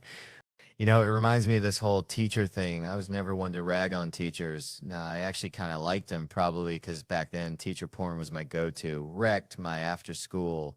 Every time my teacher, Miss Crabtree, even looked at me talking about you in a lot of trouble. I'm thinking she trying to seduce me, not tell my mama I drew on the desk again. And now people ask me, Theo, you watch teacher porn? Well, yeah, but it's got to be the right kind of teacher. Nobody want to see some meathead from Staten Island. No offense to anyone from Staten Island, but you know what I'm talking about. But hey, let me ask you something. You ever look at a student, maybe a year out of high school and think, maybe. Nah, just me. All right. I'm just saying, there's something about that forbidden fruit, that danger, you know? Like dating a PE teacher, they always walking around in sweatpants, giving you that look, thinking what could be. What am I supposed to say? I'm supposed to say like Staten Island, that's like stepping back into the 1950s. They probably haven't even heard of the Me Too movement yet. But what's the point there? The protection of people like that is almost non-existent. You go there and get eaten alive. Say that those girls will wake up and not even realize how bad they played it off. That or they will be too busy complaining to remember I even said anything. You go there and end up with manic depression, ADHD, just one way to go when people are that far behind, I suppose. All right, so I was back home in Louisiana, right? Just the other day visiting my cousin Dale. Dale's got this pet raccoon named Ricky. And Ricky, I swear to God, he's got more self-awareness than half the people I went to high school with, including myself on Tuesdays. So Dale's trying to teach Ricky to play the harmonica, right? Harmonica, folks. This ain't no triangle. This is Louisiana blues we're talking about. And Ricky, bless his little bandit heart, he's just squeaking, sounding like a rusty gate, fighting a goose. But Dale's convinced he's about to unlock the secrets of the Delta. Anyway, watching Dale and Ricky got me thinking, you know, about why we do things for ourselves, for other people, or maybe just to escape the sound of Ricky trying to play Amazing Grace. And it's like this whole waxing thing. I mean, I don't get it, but I kind of do, because it's like that needle, that anticipation, that little bit of trauma, and then bam, it's over. You know, kind of like watching Ricky play the harmonica, just a sudden burst of pain followed by a deep sense of relief. I saw this girl getting waxed, right? Talk about vulnerability, lying there naked, feeling like a crawfish at a boil, but she's doing it supposedly for the fellas, but let's be honest, it's for her, because feeling good, feeling clean, that's a feeling that's worth enduring the whole hairy situation, right? This one lady, Cindy, she reminds me of my grandma, always telling me things are going to be okay, even when a tornado's ripping through your double wide. She's getting the girl waxed, talking about all the trauma, like being naked around people is easy as pie, which it ain't, unless your pie is made of anxiety and existential dread. Now, I ain't judging, 'cause I've been there, I've felt that fear. But what really got me was the idea that this is what women go through all the time, the pain, the awkwardness, the vulnerability, just to maintain a certain standard. And for what? For some dude who probably can't even tell the difference between a waxed leg and a freshly mowed lawn. I tell you what, next girlfriend I have, she's getting a lifetime supply of wax on my dime because that's the least I can do for someone putting up with my Ricky harmonica impression. All right. So, listen, I was back home in Louisiana last summer, right? Visiting my mama, bless her heart. She's got this chihuahua named Killer. Thinks he's a dang Rottweiler. Always nipping at my ankles. Makes you want to punt him into next Tuesday. Anyway, Mama's watching this award show, and they're giving some dude an award. I think it was for selling insurance or something, but it got me thinking about Kevin Hart. Yeah, Kevin Hart. That little dude with the big heart. Ain't that a country song title? Wait, what was I saying? Oh yeah, Kevin. See, there's guys out there like Jerry Seinfeld. Great dudes, funny as all get out, wearing the crown of comedy, and let me tell you, that crown ain't no Burger King paper hat. It's heavy, man, like Mama's cast iron skillet after she's cooked a whole mess of catfish, you know? But Kevin, he wears it like a ball cap backwards, like he's still running the bases. And that dude, he sold 500 million tickets. That's more than people at a Walmart on Black Friday. I tell you what, that's biblical. That's Noah's Ark full of people watching him, and I check because that's how I do. I get my facts straight like a Baptist preacher, and he ain't just funny. He's a good dude. Helps people out. Goes back to Philly, which, let's be honest, takes guts. It's like wrestling a gator, you know? But he does it, and he probably feels like trash sometimes. We all do. Like that time I ate a whole bag of gas station sushi, but you'd never know it. Never see him fate. See, I wish he was there when I got my dang trophy. He's one of the greatest men I've ever met. It's like, I'm honored to know him, like meeting Dolly Parton. Only funnier and with better abs, probably. And that's the truth. Even if it is like a fever dream after a crawfish boil. Man, let me tell you something. Growing up in Louisiana, we had this neighbor, Mr. Thibodeau, smelled like catfish bait and regret, always wearing a wife beater, even to church, right? Anyway, old Thibodeau, he thought he was a comedian, told jokes that would make a scarecrow blush, but he had this one about a crawfish walking into a bar. Nah, I ain't telling it. It's terrible. But it reminds me, people are getting so touchy these days. Like, my country's going plumb crazy. You know, Bryan Cranston, that Breaking Bad dude, he played a paralyzed fella in a movie, and folks got all riled up saying, why ain't a real paralyzed dude playing it? Like, hello, it's called AC Tecting, you dummies. Imagine a paralyzed dude trying to act paralyzed. That's just being still and reading lines. That ain't no performance. Reminds me of my buddy Bill. He's been doing all right for himself, you know? He was in this Pete Davidson movie. Says he didn't get fired, could get cut. You never know, but seems like it went great. First time getting to work with Judd Apatow for real, not just on Pete's show, Crashing, which, by the way, folks should check out next June. Get this, Bill's doing Mandalorian, the Star Wars thing, which is nuts because he's a sports fan. Meathead barely knows what a lightsaber is. I'm like, Bill, you in Star Wars. You know what that's like? It's like when Joe DeRosa met Joe Torre, told me about this guy connected with the Yankees, the manager, Joe Tutelage. I corrected him. It's Torre, and he's all, is he a big guy? Does he make that face? I wanted to strangle him. He just wanted to go buy vintage shirts, so I told Bill, this here payback for me meeting Joe Torre. Now he got to wear a spacesuit that probably smells like Wookiee armpits, says he can't say much about it, all that Netflix secrecy, but you can see the back of his bald head in the trailer for half a second. That's because his head is a helmet already. Redundant to put a hat on a hat, like a clown wearing a second wig. That's how busy he is. He's finishing up season 4 of F is for Family, but stand-up's always #1, and he's always been generous, you know. Even when I was a nobody at the Comedy Store, he'd watch my sets, give me punchline tips. Always believed in me, even when I was getting booked on TV shows and forgetting about my own hour, he saw something in me. Cool vibe and knows how to unleash the craze, not like those guys who just yell and stay loud too long. Nah, Bill knows how to blow them back in their seats, then bring them back down smooth. It's a gift. I brought his name up the store, told everyone he's one of the nicest guys, and he came out and was like, you got to say that? I'm about to rant about people in wheelchairs. That means a lot. Being a newer comic, it's intimidating. But people did it for him, he remembers. Like Dave Chappelle told him something funny back in the early 2000s. He held on to that like a life raft in the comedy condos and hell rooms for years. Dave thinks I'm funny, he'd tell himself, kept him going. Even in the green room broom closets on the road, Bill said he was funny, carried him through those weekends. When you start out, you're lost, no confirmation, no roadmap, just looking around, seeing what other guys are doing, thinking you got to do the same, ping-ponging from one style to the next. Joe Kai comes in with a street team. Next thing you know, you're thinking you need a street team too, but it was just telling stories back at Nick's Comedy Stop, driving back in from Boston, finding the nearest comic, telling a story, getting a laugh, hearing the older guys telling their stories, wanting to have some yourself, something better than just a bad open mic, and then getting out on the road, hearing your friends suffer. That's where the comedy comes from. So remember, folks, go watch Bill Burr's special Paper Tiger on Netflix. Check out his tour dates at billburr.com. Listen to his Monday morning podcast, one of the best out there. And then maybe, just maybe, go call that weird neighbor you had growing up and tell him their jokes ain't that bad after all. Because honestly, folks, sometimes it's the Thibodeaus of the world that remind us what's truly funny, just like the time he tried to put a hat on a crawfish. Nah, I still can't tell you that one. It's just too dang awful. All right. Settle down, y'all. Good to be here. Feeling good. Feeling real good. Almost 30, which, it's a number, a big old juicy number. Feels like yesterday I was chasing fireflies in the Louisiana swamp.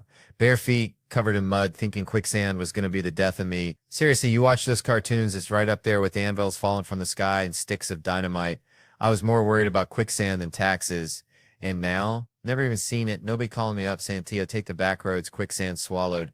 It's like, where'd it go? Like my hairline vanished into the ether, but back then, the real threat, the thing that kept me up at night wasn't sinking in sand. It was people thinking I was Chinese. Let me tell you, this bowl cut and these squinty eyes, they screamed Kung Fu Kid louder than Bruce Lee on a karaoke night. Kids be calling me names, slurs I ain't even gonna repeat. Words I didn't even understand. I'm standing there like a confused possum in a headlight, 'cause I ain't Chinese. My family's about as Chinese as grits and gravy. The closest we get to Asia is taking our shoes off at the door, mostly just to keep the carpet clean after Mama's crawfish boil. But it was rough. It was real rough. I remember in 7th grade, we went to the symphony, and every time that big old gong went off, these savage little swamp creatures, they'd turn around and bow at me like I was some kind of emperor with a bad haircut. It was racist as hell, but also I gotta give them credit. The coordination was impressive. For a bunch of 13-year-olds fueled by Mountain Dew and Spite, it was a whole dang performance. Made me feel like I was in some twisted, low-budget racist Cirque du Soleil. But that's the past. We all say dumb stuff. I mean, look at TV. You can say anything on TV these days, especially on Law & Order SVU. They can't say the F word, but they can describe a crime scene with enough detail to make your stomach churn. Anal contusions this, cement and fecal matter in the ear canal that, and it's always Ice-T delivering the line. Ice-T, cop killer looking confused as ever, like he just walked in off the set of Colors. You mean this dude likes pigtails? Yeah, Ice, it's a pedophile. Welcome to the sex crimes unit. Grab a donut and try to keep up. It's like that time they tried to explain sex addiction to him. They're really trying, and Ice-T finally gets it. He's looking all serious, and he says, oh, I get it. You mean like when someone drinks too much or snorts cocaine or bets the house on the ponies? I almost choked on my water. I was praying they'd just let him keep going. Just name every vice he could think of. Or like when someone eats too much fried chicken, or watches too much reality TV, or collects porcelain dolls. Just fade out. Created by Dick Wolf. That's what I'm talking about. That's the kind of TV I want to see. So yeah, almost 30, seen something, called some names, dodged the quicksand. Maybe it's time to start collecting porcelain dolls. Or maybe just keep watching Ice-T solve crimes. Either way, it's going to be one hell of a ride. Just try not to bet the house on the ponies, Man, I remember growing up back in Louisiana, we had this neighbor, Cletus. Bless his heart. He thought he was a professional frog giggler. I swear wore camo overalls every Ben Day, even to church, which, kind of makes sense because you're already halfway dressed for baptism, right? Anyway, Cletus was always going on about the greatest fears of frogs, like they were sitting around a lily pad confessional booth, spilling their guts. And that's kind of how this whole thing started. See, I was doing this special, right, with like 15 kids, little ankle biters between 8 and 13. And I thought it'd be hilarious to write jokes from their perspective, like if a bunch of mini Maz were suddenly dropped into my life running around quoting Mitch Hedberg and trying to bum cigarettes, but my pal America Sawyer, who used to sling jokes at SNL, she was all about getting real, you know, asking the hard questions, the kind of stuff that keeps you up at night, like is mayonnaise an instrument? Or why does the alphabet have to be in that order? So we figured, let's ask these kids what they're afraid of, expecting the usual boogeyman, maybe a rogue Tickle Me Elmo incident. But then, bam, they're talking about stuff way beyond their years, like climate change, societal collapse, and the existential dread of choosing the wrong TikTok filter, which, honestly, I understand. That shit's terrifying. I swear it was like eavesdropping on a tiny philosopher's convention. Suddenly, Cletus's frog fear theories didn't seem so far-fetched. One kid even said he was afraid of running out of V-Bucks. I swear to God, I almost choked on my LaCroix. It was like, these kids ain't scared of no tarantula. They're worried about digital apocalypses and the impending doom of dial-up internet coming back, which, I gotta admit, that's a legit fear. But then you see them all dressed up in their little suits and gowns at the premiere, demanding black tie like they're running the damn Met Gala, and you realize they're still kids, just with slightly more sophisticated anxieties. And then, of course, there's the Alanis Morissette cover, You Ought to Know, but just the appropriate parts, which, yeah, maybe my mistake for not realizing those parts might not be the best choice for a child to say, or that time when I was asking him to fill in the blank. America has a lot of work, and this kid, little Alex Bello, without missing a beat, says work to do, and you're like, damn, even the kids are woke now. I ain't got no kids myself, never wanted them, and I even had a whole conversation with these kids about it, explaining how I love my free time and my wife. And then the next day, my wife shows up on set, and this one girl, Camille, bless her heart, turns to me and asks, dead serious, does your wife know you don't want kids? And I'm like, well, shit, maybe Cletus was right. Sometimes the scariest monsters are the ones you ain't expecting. Shoot, let me tell y'all something. This private school my youngins go to, it's got me feeling like a scarecrow in a cornfield of egos. Standing there thinking, dang, do they even know I used to sell out comedy shows faster than sweet tea at a Klan rally? I ain't bragging, I'm just being honest. Like that time I found a two-headed squirrel in my backyard. Weird, but true. Anyway, I'm as humble as a hound dog in a mud puddle, but even a blind squirrel finds a nut sometimes. And these folks gotta act like I'm just another John Deere tractor in the parking lot. So picture this, I'm dropping off little Kevin Jr., and the teachers swarm my Escalade, like flies on a honey wagon, right? Mrs. Henderson, bless her heart, comes tapping on the window, all smiles, like a possum eating a persimmon. Mr. Hart, she chirps, the annual school fair is coming up, and we were hoping you'd consider being our greeter. Now I waited, I gave her the old, are you smoking crack in your tea stare, but she just blinked back like a newborn calf. Greeter? Me? Kevin sold out stadiums? Hart? I ain't hating on greeters, mind you. They're the unsung heroes of retail. Like that Walmart fella that once greeted me so hard I thought I'd accidentally wandered into a gospel revival. Dude slid into my field of vision like he was butter on a hot biscuit, yelled, welcome to Walmart, you here to get you some stuff, and then proceeded to moonwalk away, leaving me questioning the very fabric of reality. I bought extra stuff just to show him some respect and practically broke my neck trying to get him to bless my receipt with his highlighter. True story, ask my Aunt Shirley, she was there. But that's Walmart, folks, where dreams are made of questionable processed foods and inspirational moonwalks.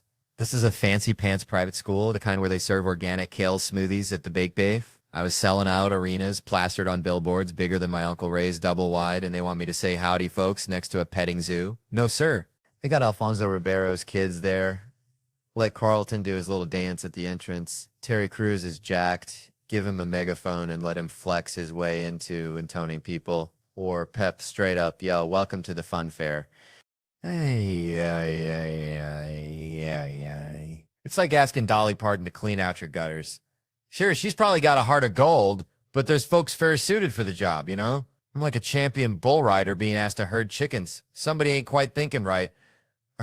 Man, I swear, growing up in Louisiana, you know, we had this one dude, Cletus, looked like a thumb with a mullet, always trying to sell me fireworks he found behind the Piggly Wiggly, and it reminds me of trying to do comedy in Brooklyn, you know?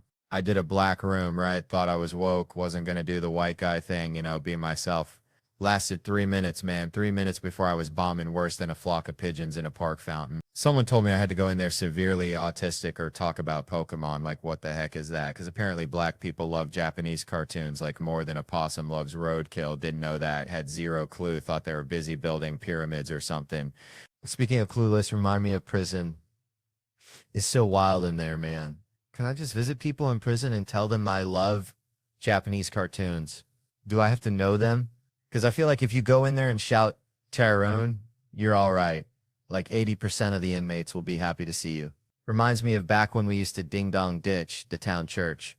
Man, this year's been like one long slip and slide fueled by lukewarm natty light and regret, you know. Went to this joint last felt like walking into a therapy session disguised as happy hour, some fella nursing a blue moon, 2 orange slices dangling like sad little Christmas ornaments. And I'm thinking, buddy, you ain't got a problem. You got a brunch order.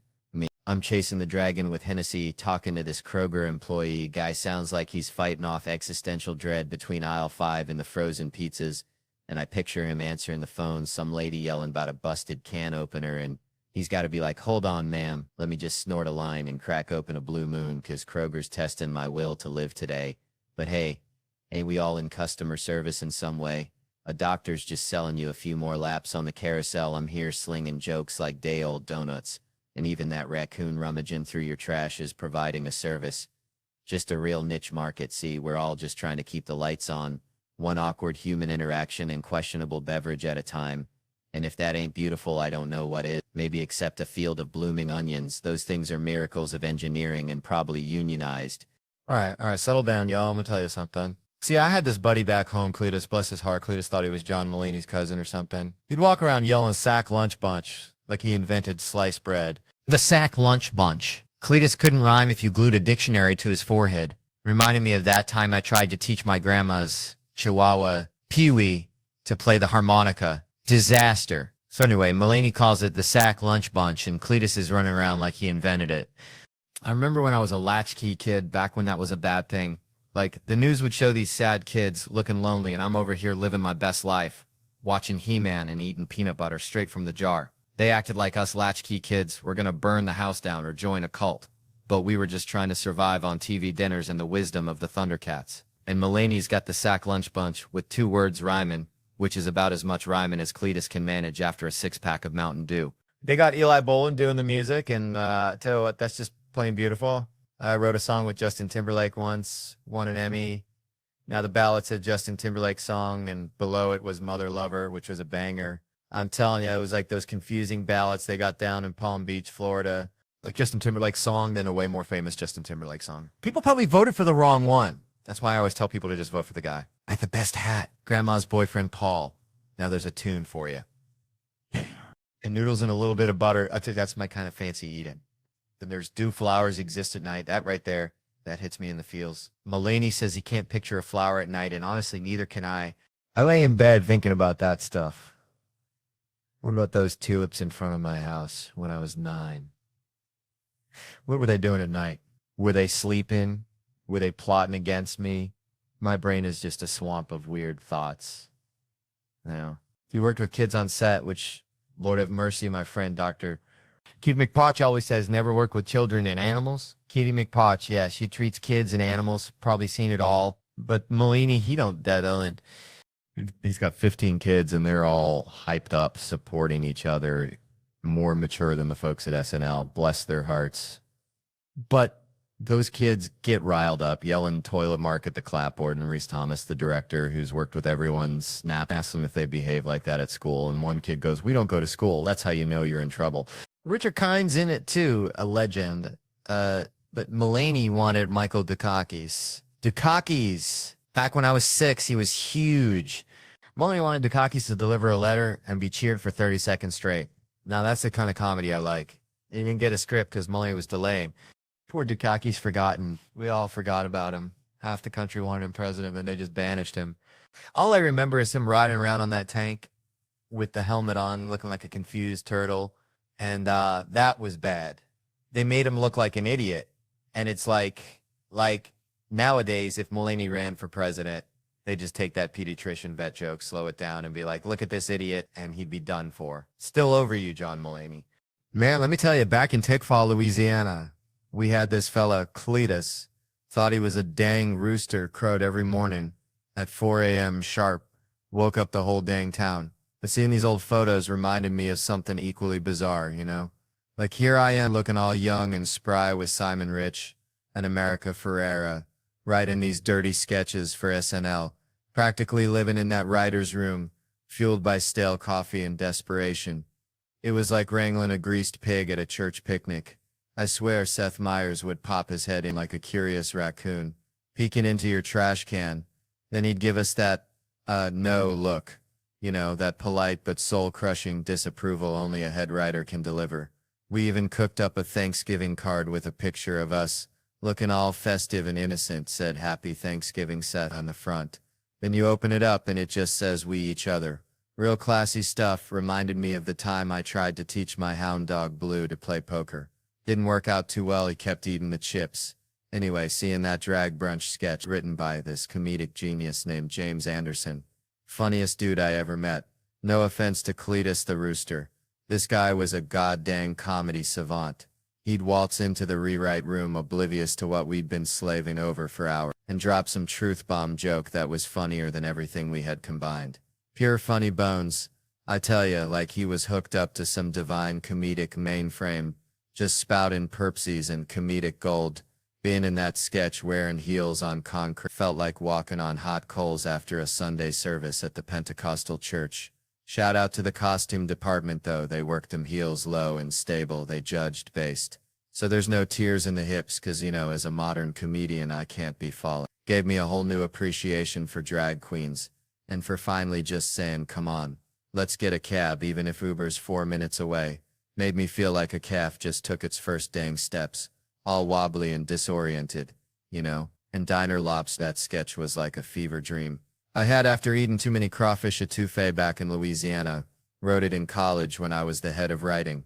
Imagine that, me, a responsible adultish human, leading a room full of writers.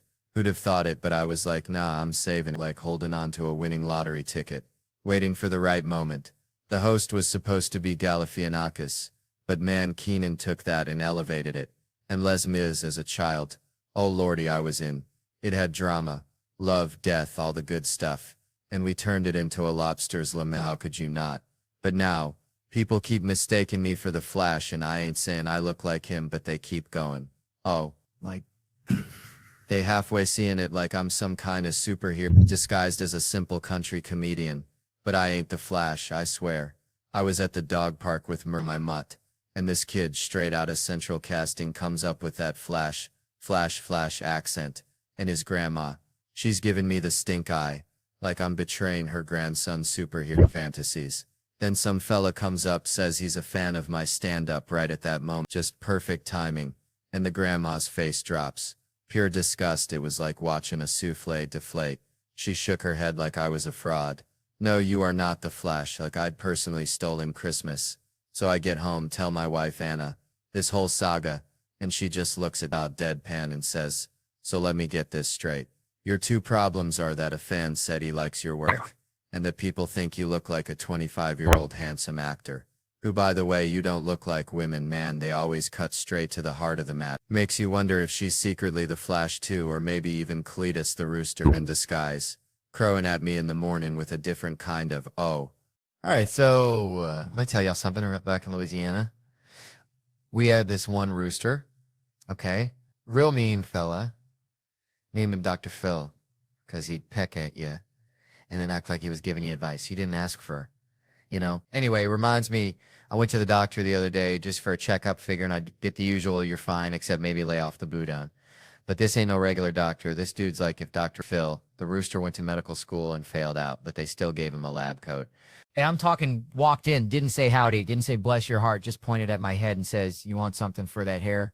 Like I'm growing a chia pet on my scalp that nobody told me was dying. Then slams my chart open, makes this whoosh sound like he just opened the gates of hell and goes, wow, like I just confessed to eating a whole family-sized bag of Doritos in one sit-in, which, all right, maybe I did, but that's between me and the good Lord. Then he's all 200, not exactly weight loss, like I'm trying out for the goddamn Olympics of skinny. I mean, I'm a huggable fella. All right. So then he starts on my blood work, says my muscle enzymes are through the roof. And I'm thinking, hell yeah, I'm strong as a gator wrestling a pickup truck, but he tells me that's bad. Only explanations are Olympic athlete or a cocaine addict. Now, I ain't never touched the devil's dandruff, but this fella looks at me like I'm Tony Montana in overalls. And when the nurse chimes in suggesting marathons, he just looks at me up and down like I'm a busted lawnmower, no sympathy. I swear I felt like a prize pig at the state fair, just waiting to get judged. Then out of nowhere, he asks if I'm married, and when I say yes, he's all to a guy. Like I gotta explain my love life to this dude poking and prodding at me, writes gay. On my chart, I mean, what in the sweet tea hell is going on? My wife asked if I'll go back. I said absolutely. He's the funniest doctor I've ever met. I mean, I just have to go back and show him my real muscle, the one that opens a jar of pickles after 3 days in the fridge. Man, back in Shreveport, we had this drinking crew, real deal redneck poetry slam. You know, me, Mark, Sam, and this dude Soder, who looked like if a scarecrow and a golden retriever had a baby. And then there was Nate, bless his heart. Nate could only book gigs at this place near Broadway, like the armpit of the New York comedy scene. They call it the world, like a Walmart greeter directing you to enlightenment, and he'd be doing unpaid sets at 11 p.m. while they're charging cover. This is like prehistoric comedy days, like finding a fossilized microphone. And this is before Soder was selling out stadiums. Wild, right? Anyway, the world was basically the Broadway comedy club's ugly stepsister. Like they'd be advertising Dave Chappelle's here tonight, knowing full well Dave was probably at home eating a gourmet grilled cheese. And one time I swear they tried to pitch me Tina Fey was going to do stand-up. Like, who are you trying to fool? You think she just ditches 30 Rock for this? And the mural on the wall was like a fever dream painted by someone on Bad Shrimp. But the real kicker, they served fake alcohol, like the kind made from corn syrup they sell near schools. Because they don't have a real liquor license, it's like trying to get drunk off communion wine, which, thinking about it, is probably worse. And it was 12% strength. You know, order a vodka tonic and you're basically getting a grape soda with a buzz. I even got spat on at that joint, like full-on loogie warfare. I was roasting this dude in the front row. Felt like I was talking to a donkey, and he just lets loose, right on my chest. But bless those sassy Hispanic waitresses. They jumped in front of me like I was El Chapo. They were ready to throw down. And Chris Murphy, the man's a saint. He walked me out like I was fragile, said he's waiting for you, pal. And the first threesome I ever had was a direct result of getting spat on, though. 2 girls in Philly saw what happened, said, screw that guy. Come on, let's go drink. So we went out drinking, had a threesome. The details aren't fit for conversation, but you get the idea. It was a different kind of spitting story, let's just say. And my cousin, he's a simple guy. He says, you left with those 2 chicks. I said, yeah. And he says, I got to start getting spat on more often. That's when you know you had a good night. You know, when even getting assaulted turns into a win, like finding a $20 bill in your old jeans, only it's covered in saliva and questionable life choices. All right, on the way. What up? Let me tell you something. I was driving here from the airport, right? And I saw this bumper sticker, keep the country, and I thought, damn, that's like me trying to keep Theo, you know? Like, good luck with that, buddy. I'm a runaway train of weirdness, always have been. Reminds me of my Uncle Dale back in Louisiana, bless his heart. That man thought he was a squirrel, not like a metaphorical squirrel, like legit burying nuts in the backyard, chattering at dogs. We tried to tell him, Uncle Dale, you're a 6'2" plumber, not a rodent. But he'd just stare at you, twitch his nose, and scamper up a pecan tree. Now, hear me out. This ain't about squirrels, although maybe it is. It's about locals, right? Like, what is a local anyway? Is it about birth certificates? Is it about speaking pidgin so good you can order a shave ice blindfolded? Or is it about something deeper, like having the mana, the aloha spirit, the thing that makes you not want to punch a tourist in the face when they ask you where they can find the authentic Hawaiian experience? See, I think it's kind of like my Uncle Dale. He wasn't born a squirrel, but damn it, he became one. He embodied the squirrelness, you know? He lived the squirrel life, and maybe, just maybe, that's what being a local is all about. You don't got to be born here, but you got to become Hawaii. You got to respect the land, the people, the culture, the pineapples that allegedly make your jizz taste like sunshine. And if you can do that, if you can embrace the weirdness, the beauty, the keep the country vibe. So Well, then you just might earn your place in the Ohana, even if you still can't pronounce Helma Hamuno Kunuko Pua. And if you can't, well, just blame it on the Micronesians. They'll understand. I'm just kidding. Micronesians, I love y'all. You're the reason I'm not the most hated guy on the island. That's a precious, precious gift. Thank you, Jesus. Man, I remember back home, Shreveport, Louisiana, we had this cat, Cletus, that looked just like a possum wearing a MAGA hat, always yelling about the government. Cletus, bless his heart, thought fluoride in the water was a conspiracy to turn us all into frogs. Frogs, I tell you. And it reminds me of something Shane Gillis said, right? Gillis, that's a name that rings like a rusty old church bell, you know?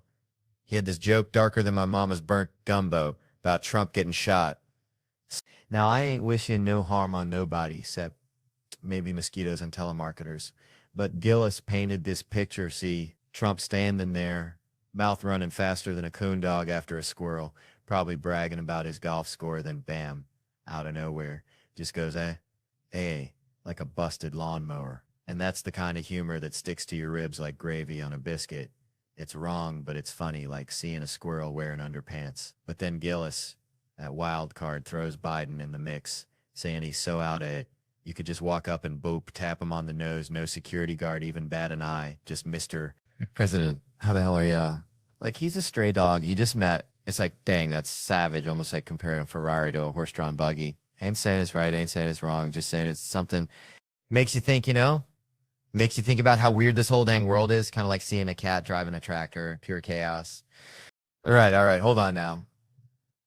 Let me tell y'all something. So, I was back home in Louisiana, right? Place flatter than a pancake after Mama Sue sits on it, which, bless her heart, ain't nobody wanted to see.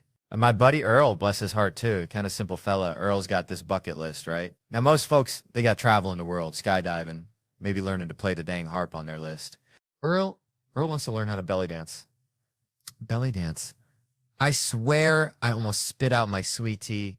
Told him, Earl, you look like a busted refrigerator trying to wiggle, but you go on with your bad self. But it got me thinking about meeting Obama. You know, Bo, as I called him, real, in the White House. Like I told my wife, girl, this my De Niro moment. You better recognize, and how I did my Denzel impression. Chomp chomp. Training day. Nobody clapped. I swear it was racist. Anyways, it was just such a small thing, belly dancing dreams and presidential handshakes, all mixed up like grits and gravy. But the other day, it really pissed me off when I saw Cube talking about how I walk. You know, he just stays angry because his top lip never moves. Reminds me of my Uncle Ray. That dude looks like he hasn't had a decent haircut in 5 years.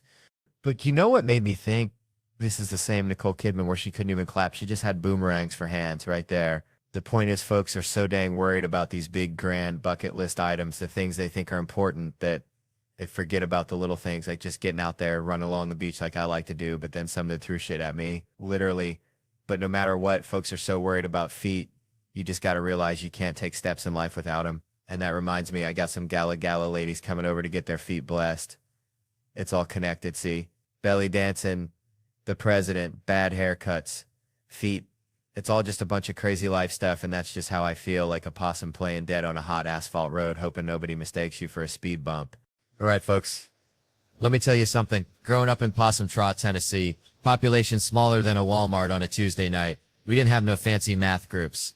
No Blue Angels flying high. We just had smart kids and the rest of y'all, and I was definitely hanging out with the rest of y'all. Probably eating a moon pie and trying to figure out why the sky was blue, which, you know, is a deeper question than any algebra equation. I swear it makes you think about stuff like how we're all just dust particles floating in the cosmos, kind of like those folks on Law & Order, always finding dead bodies in New York, which I gotta say I love that show, especially the one where the dude is unloading crates while the detectives are asking him about a triple homicide. Like, sir, your neighbor's been murdered and his cats are missing. And he's like, yeah, Tony Ramirez, Tuesday's box of bananas. I tell you, that reminds me of my Uncle Billy, who wouldn't stop whittling even when a tornado was coming. Said he had a wood spirit to appease anyway. Law and Order's just comfort food. You know, same story every time, like them Dollar General cookies that are always a little stale, but somehow you still eat them. And then there's Jerry Orbach, Lenny Briscoe himself. That guy was a legend. I miss him more than I miss my Aunt Mildred's potato salad at Thanksgiving, which, let me tell you, was a culinary crime against humanity, bless her heart. Jerry was the best. Always had that dry wit like a good shot of moonshine on a cold night. And then he went and died. And get this, they gave his eyeballs to two different New Yorkers. Two different people walking around with Jerry Orbach, looking out at the world. Imagine the pressure. I mean, what if one of them starts making those little wisecracks at crime scenes like, looks like someone didn't pass their final exam. That'd be something. Or maybe they both fall in love. Like some kind of bizarre rom-com. Love at first sight. New York. Two strangers meet, who only share a pair of deceased detectives' eyes. He likes football, she likes stocks, but then they stumble upon a dead body and at the same time they both just blurt out, well, class dismissed, as they gaze into each other's Jerry Orbach-y eyes. Yeah, let me tell you something. Growing up in Tickfaw, Louisiana, we had this dog, right? Oh, Blue. Bless his heart, dumber than a bagged egg hammers. Used to chase his tail till he threw up, then try to eat it again. But Blue, he had this one trick, seeing a car coming a mile away like he had radar or something. Reminds me of my girlfriend in true crime. I swear she's obsessed with serial killers like Blue was with his own rear end. I mean, her Netflix queue is just a parade of Manson, Bundy, Dahmer. It's like a horror movie marathon every night. It's nuns getting off hookers, disappearing kids. Well, you get the picture. Then she watches Great British Baking Show after like a palate cleanser after a Feast of Darkness, which I find so goddamn terrifying. Let me tell you something, marriage, man. It's like finding that one crawfish in the boil that ain't spicy. Just pure sweet meat, you know? Because I used to be like a stray dog fighting for scraps of affection. Getting cheated on more times than a roulette wheel hits black changed my whole damn view of things. Used to watch America's Most Wanted as a kid thinking, how could someone kill another person? Then bam, infidelity hits. And I'm like, oh, I get it now. Not that I do it, but I understand the primal urge to protect what's yours. Kind of like how I feel about folks who've seen my junk or met my family. They know too much. Gotta go, vanish like a fart in the wind. That's just logic, folks. Pure survival instinct. Time, though, that's a whole nother beast, and I'm only 35. Practically a baby. But I've entered the gross phase, like a damp swamp cooler that leaks on your pants, always feeling slick like a dolphin. Especially the back of my britches. Sitting in restaurants, standing up, thinking I sat in something. Nope. Just swamp-ass courtesy of old Theo. Burping mid-sentence now, trying to muscle him down like a constipated bullfrog, loading up on bread and seltzer, feeling like the Goodyear blimp ready to take flight, then interrupting conversations about Italy with a kitchen run, asking if anyone needs a pause, hair sprouting on my shoulders like a damn Sasquatch, my wife rubbing him, singing Monkey, Monkey, Monkey Man under her breath. Something dredged up from the murky depths of her subconscious. Makes you wonder what your body is for anymore, just carting your head from room to room. Still waiting to get big and strong, but it ain't happening. I'm like an old iPhone, just getting worse every year. Plus I overheat mid-afternoon for no damn reason. Getting grumpy's a real danger, especially when every new song is about tonight. Pure 19-year-old bull manure. I want to write songs called Tonight's No Good. About Wednesday, oh, you're in Dallas. Fine, let's just not see each other for 8 months, who cares? The biggest head-scratcher is how they used to scare the bejesus out of us about weed. Now it's legal in half the damn country, ain't that something? I got arrested with a one-hitter at a Rusted Root concert back in the day, barely got a slap on the wrist. Probably got an award for being the most country that week. It's like the government finally turned into cool parents saying, fine, take a little, just do it in the house, but everything's moving too fast, unreasonably so. Now ain't. The world's run by robots, and we spend all day providing proof we ain't one of them. Just to look at our own stuff. Gotta solve riddles like a digital sphinx. Prove you're not a robot. Look at these curvy letters. Harder than usual, right? No robot could read these. Is it an E or a th? Your guess is as good as mine. Bucko, gotta pass the password puzzles. Solve the robot test. Then comes the question no robot could ever answer. Which of these pictures does not have a stop sign? What in the hell are we doing, folks? Spending our days providing proof to a damn computer and it's doing nothing for our health. Man, growing up in Loranger, Louisiana, felt like living inside a dryer lint trap. You know, just constant spinning, static, and the occasional lost sock of sanity. Reminds me of this one time my cousin Earl thought he saw Bigfoot near the Piggly Wiggly. Turned out it was just a meth head wearing a gorilla suit. He stole from the Halloween store, but that's small town life. Things get real strange real quick. It's like Earl would have been a perfect witness on that show on A&E where they chase down killers in the first 2 days after a murder, because after that, apparently, the case gets colder than my ex-wife's heart. They're like, it's old news now, which is wild, because you'd think Solving a murder would be a little more important than figuring out what's on the dollar menu. I'm fascinated by how many folks see a murder happen. Like, I always pictured murders happening in the shadows, behind a dumpster, but these people are front row seats. Like, yeah, I saw the whole thing. He was about 5'2" to 6'8", something like that. And the cops are like, that's the best you got? And they're like, he had ears too. And they still draw a sketch, and it looks like a Picasso painting gone wrong. Then they show it around, and nobody knows who it is until some dude is like, yeah, that's Cricket. Been knowing Cricket for 27 years. And the cops are like, what's his real name? And the guy is all, just Cricket, like he was birthed with that name. I swear, it's always some dude in a wife beater, dirty hat, cigarette, hanging out his mouth. Looks 33, but is actually 76, talking super aggressive to the cops. I've been out here for a minute, and the cops just sigh. Then they cut to the whitest detective, who looks like he just walked out of a Ale Bean catalog, and was like, I don't think he's going to be much help. Like he expected Shakespeare from a guy named Cricket. The best part of that show, though, is the interrogation. It's like, you want drama. Try questioning someone about taking another human life. The stakes are higher than a giraffe on stilts. But these detectives, bless their hearts, insist on using the suspect's street name, so it turns into a cartoon. They're like, your life's on the line, Lil Stank. Did you know Dookie Shoes? And the guy's like, I don't know no Dookie Shoes. Then they show him a picture, and he's all, I seen him around. And then they throw one little piece of evidence at him, like, Numin said you were at the 7-Eleven last week. And suddenly he's confessing to everything. Yeah, I shot him in the face like a damn pressure cooker. It's like, dude, you can't lie for 10 minutes. You can kill a man, but you can't outsmart a detective for a coffee break's worth of time. That's why if you're ever in that situation, lawyer up, man. Don't try to be a hero, because I've seen 300 people get interrogated on that show, and only 2 asked for a lawyer. And both times the detectives looked like they'd just been handed a flat tire, and at the end of the episode, there was text on the screen that read, all charges against Tayshaun were dropped, or let's be real, there's never any Jims on that show. Ain't never heard no detective go, hey, Bryce, where were you last Friday? I was over at Tanner's house. Sorry, bro. Nah, man, it's always someone with a name that sounds like it came straight out of a Wu-Tang Clan album. All the Bryces are out there baking cookies and not ending up on A&E. So, I was talking to my buddy Earl the other day. Earl's got this pet raccoon named Stinky. Swears it can predict the weather anyhow. We were jawing about comedians, right? Like, who'd be good to run for something, anything really, maybe even head of the homeowners association. The names they threw out, bless their cotton socks, Jon Stewart, sure. Makes sense, smart fella. Always got something to say. But then, bam, Bill Cosby out of left field. I mean, dang it, it's like suggesting your grandma for an MMA fight. Said something like, get him out of jail. Which, last I checked, Cosby's either too old or they already let him out. Maybe he's touring retirement homes with a Jell-O pudding show, who knows. I even saw Cosby do stand-up at a Jon Stewart benefit thing once. Wounded Warrior Project. Before the whole pudding pop parade went south. And let me tell you, that act was darker than a black bear's armpit on a moonless less. I'm talking deep, unsettling. You're waiting for the punchline, but it just keeps getting more existential, like watching a squirrel try to bury a nut in concrete. Now, I ain't remember the specifics, something about cough syrup and airplane food, or maybe it was the other way around.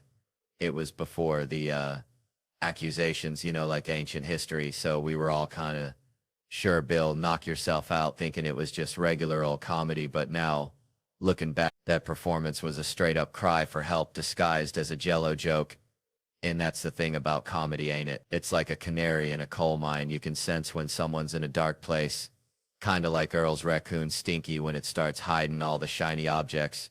Right before a tornado, just a little unsettling feeling deep down in your gut that something's about to go sideways. All right, so I was at this Waffle House down in Tickfaw, Louisiana, right? Place smells like regret and burnt coffee, the vibe. And this lady, bless her heart, she orders the most expensive thing on the menu. It's like a lobster omelet with a side of gold flakes or something. I don't know, something ridiculous. And I'm thinking, man, this is Waffle House, not the goddamn Ritz. It's like bringing a Ferrari to a monster truck rally. Reminds me of this one time my cousin Earl tried to impress this girl by taking her to the fanciest burger joint in Ponchatoula. Spent his whole paycheck, and she ended up leaving with the dude driving a tractor Turns out she was into that farm to table lifestyle, literally. And these waiters, they got to give you that little head nod that, are you sure you can afford this look, like they're protecting your bank account from yourself. Which got me thinking about women complaining about relationships. Always picking the wrong dudes.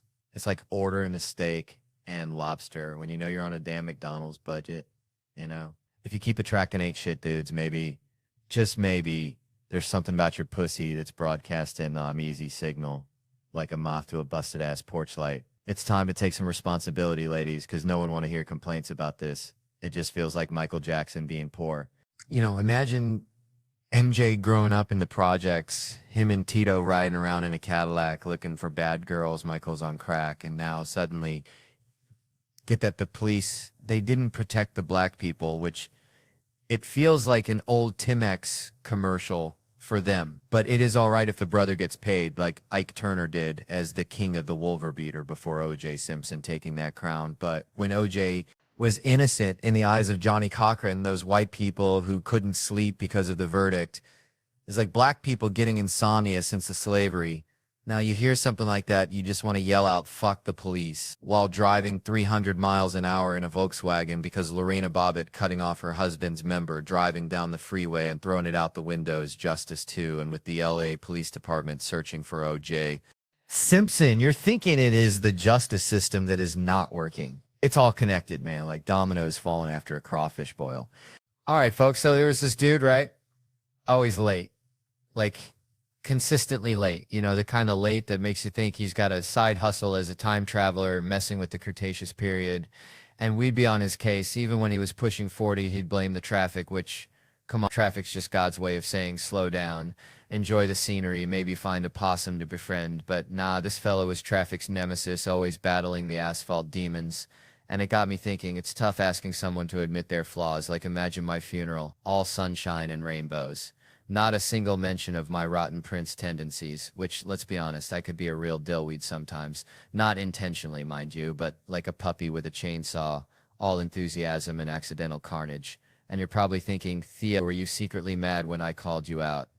Nah, man, I appreciate the honesty, like a good back scratch on a sunburn, it hurts so good. And I know, sometimes I was holding in a full-blown toddler tantrum during the show, but hey, sleep deprivation's a torture method for a reason. It turns you into a grumpy raccoon hoarding shiny objects. And I gotta give it to you, you had this zen-like ability to just chill, even when I was being a grade-A knucklehead, which made me wonder, were other folks mad at me too? It's the not knowing that kills you, like being stuck in a room full of mannequins. Are they judging me? Are they planning a revolt? Who the heck knows? But that restraint, that poker face, it's a superpower, useful for business negotiations, or poker, which, let's be real, I'd be terrible at. I'd be like a toddler playing with dynamite. All clueless enthusiasm, showing my hand with every goofy grin. But my dad, bless his heart, gave me the best advice for dealing with those situations. He said, son, if you don't like what someone's saying, just shut your trap, let them talk in absolute silence, and they'll crack like a walnut under a sledgehammer. They'll start backpedaling, offering you the moon just to break the tension. Because people hate silence more than they hate Brussels sprouts. It's a powerful weapon, that's silence. And I realized, days, that's what he did to us kids when we wanted to watch R-rated movies. Can I see Rambo? Silence. Are you still there? Uh-huh. More silence. And boom, bedtime foiled again. So when my time comes, I want my eulogy to be real. Flaws and all, someone gotta say, Theo loved life. He really did. Like a Labrador with a tennis ball. Pure unadulterated joy. And sure, I'm speaking in the past tense, but hey, I'm still kicking. Thanks for that, by the way. And if I was at your funeral, the thing I'd say, well, that's the next question, ain't it? It reminds me you said, like, folks is happy for my success because it's deserved and because I'm a good guy. And I was always so supportive of others, especially at SNL. And you said I had impeccable comedy taste, which is kind. You think all this time at gas stations and backwoods bars gave me tape. You said my kind words are gracious, and boy, my life's been richer since I met you, and you recommended me for that writing job, which means I owe you for changing my life. Like Werner Herzog said, I don't know if people change each other's lives, but you made my life better. It's like being a comedian picking up rocks on the ground, and you said, do you want to go to the moon? And I love every conversation we have, but the last question, it's ever seen a ghost? I ain't seen no ghost. Maybe I should start asking that at parties. Picture this, a high school kid at a dance. all awkward angles and nervous energy, sidles up to a girl, stares intensely and whispers, "You ever seen a ghost? Is that what girls want to hear? Would that be enough to seal the deal?" Cut to them making out. Bang. That's a romantic comedy right there. No, I'm normally at a rando table, and I ask and find out a dead person whose soul or spirit is ghoulish and haunting, which is a terrible icebreaker. And I say, "How is everyone? You ever seen a ghost?" And folks think it's me and I'm the ghost. They say, "You have now," and it's all weird like that. So maybe that's the end, and we should end with the cast of Sneakers again, like we got it right this time, or wait for it, the sequel. All right. How y'all doing? That's what I like to hear. Yeah, Theo Vaughn here. Let me tell you something. Grew up in the sticks, Louisiana. We had this old hound dog, Blue. Sweetest thing, but dumber than a box of rocks, I swear. He'd chase his tail till he passed out. Then wake up and do it again. Just pure unadulterated joy in that dog's heart. Reminds me of my cousin Earl, bless his soul anyway. Saw some fancy water backstage, thought I'd grab a sip. Next thing you know, sploosh right down the front of my pants, looking like I just lost a battle with my bladder. And you know what's crazy? We're all so worried about looking like we peed ourselves. Like it's the ultimate social faux pas, but let me tell you, nobody's intentionally rocking the pee-stained pants look. Like, yeah, just gonna let this soak in. Air dry. Adds character. Nah, if it happens, it's an accident. A momentary lapse of judgment. Like driving a tractor through a car wash, you just gotta own it. And besides, pee's like that fire in backdraft, it goes where it wants. It's got a mind of its own, seeping down your leg, pulling in your shoe. A real abstract expressionist masterpiece. But that got me thinking.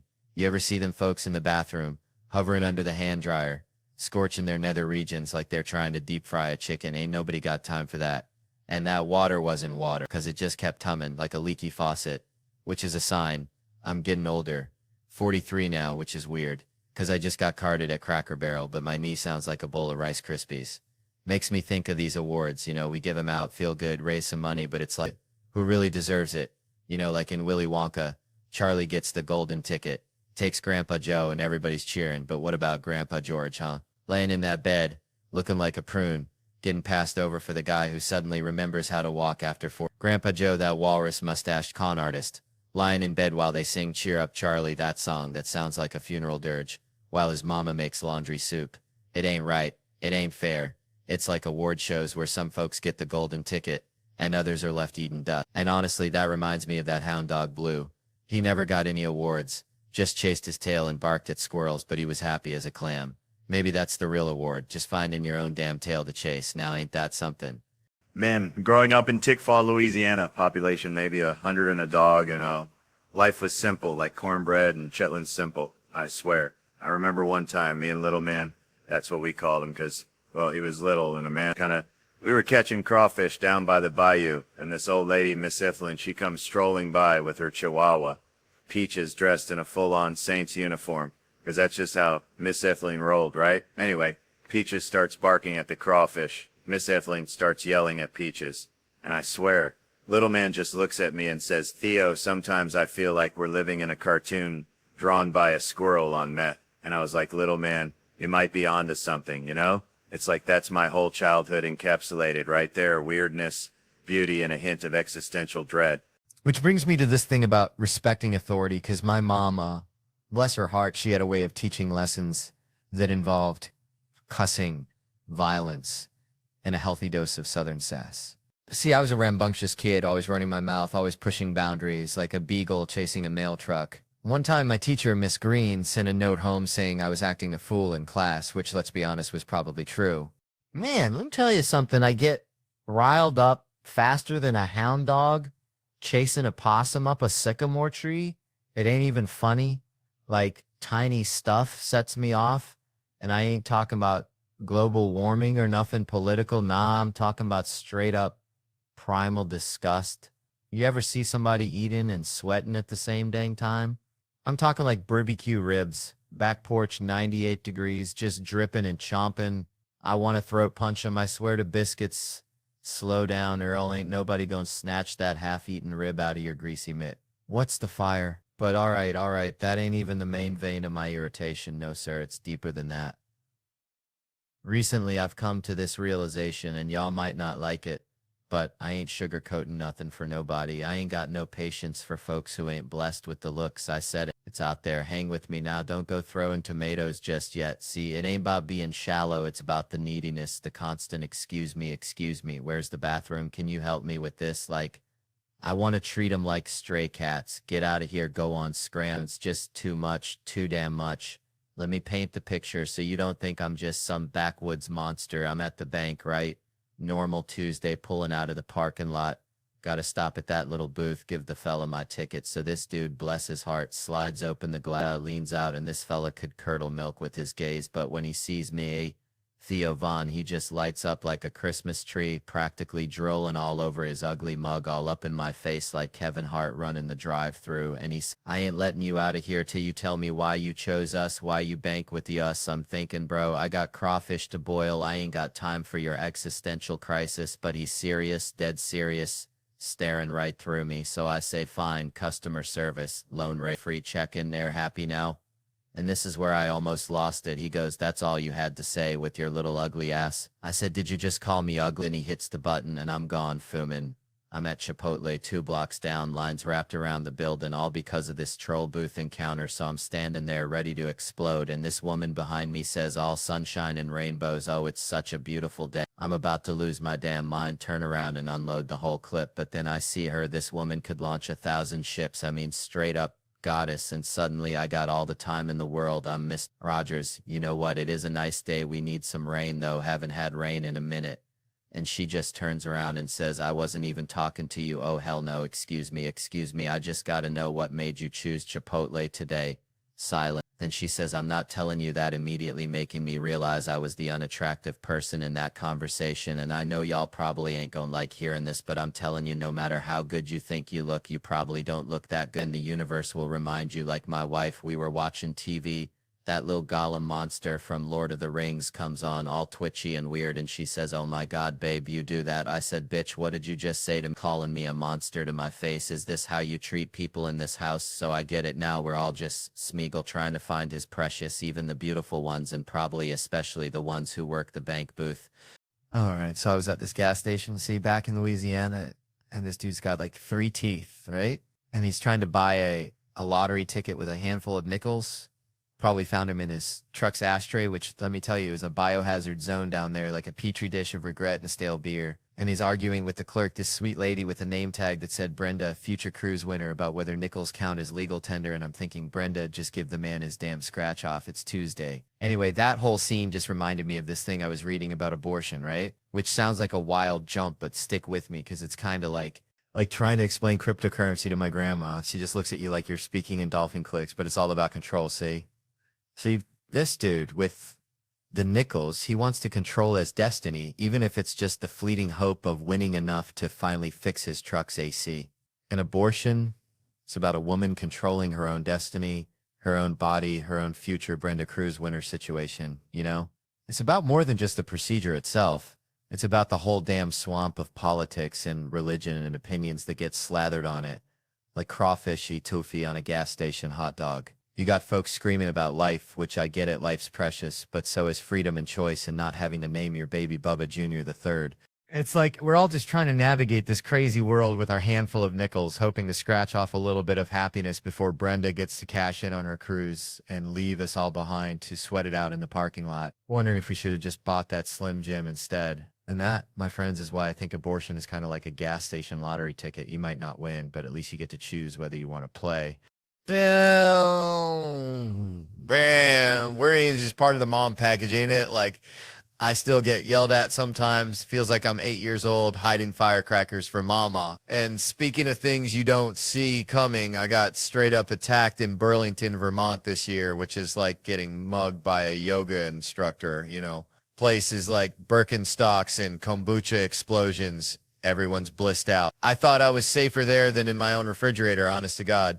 Bernie Sanders could be the mayor of Niceville. That dude makes me think of when I'm arguing with a woman, because I just know it won't work, but I've just got to lay my ideas on the table regardless. So post-show, I'm chilling with some funny folks, couple of beers, 2 blocks from the venue, when this fellow approaches and you can just smell the crazy like a raccoon that's found a can of hairspray. Something ain't right. He glares at me and goes, University of Vermont. I'm like, nope, the He says master's degree. I go, you're colder than a penguin's pecker. Then he shouts, I want to beat the shit out of all of you. But he's eyeballing me like I owe him money. I gave him the once over.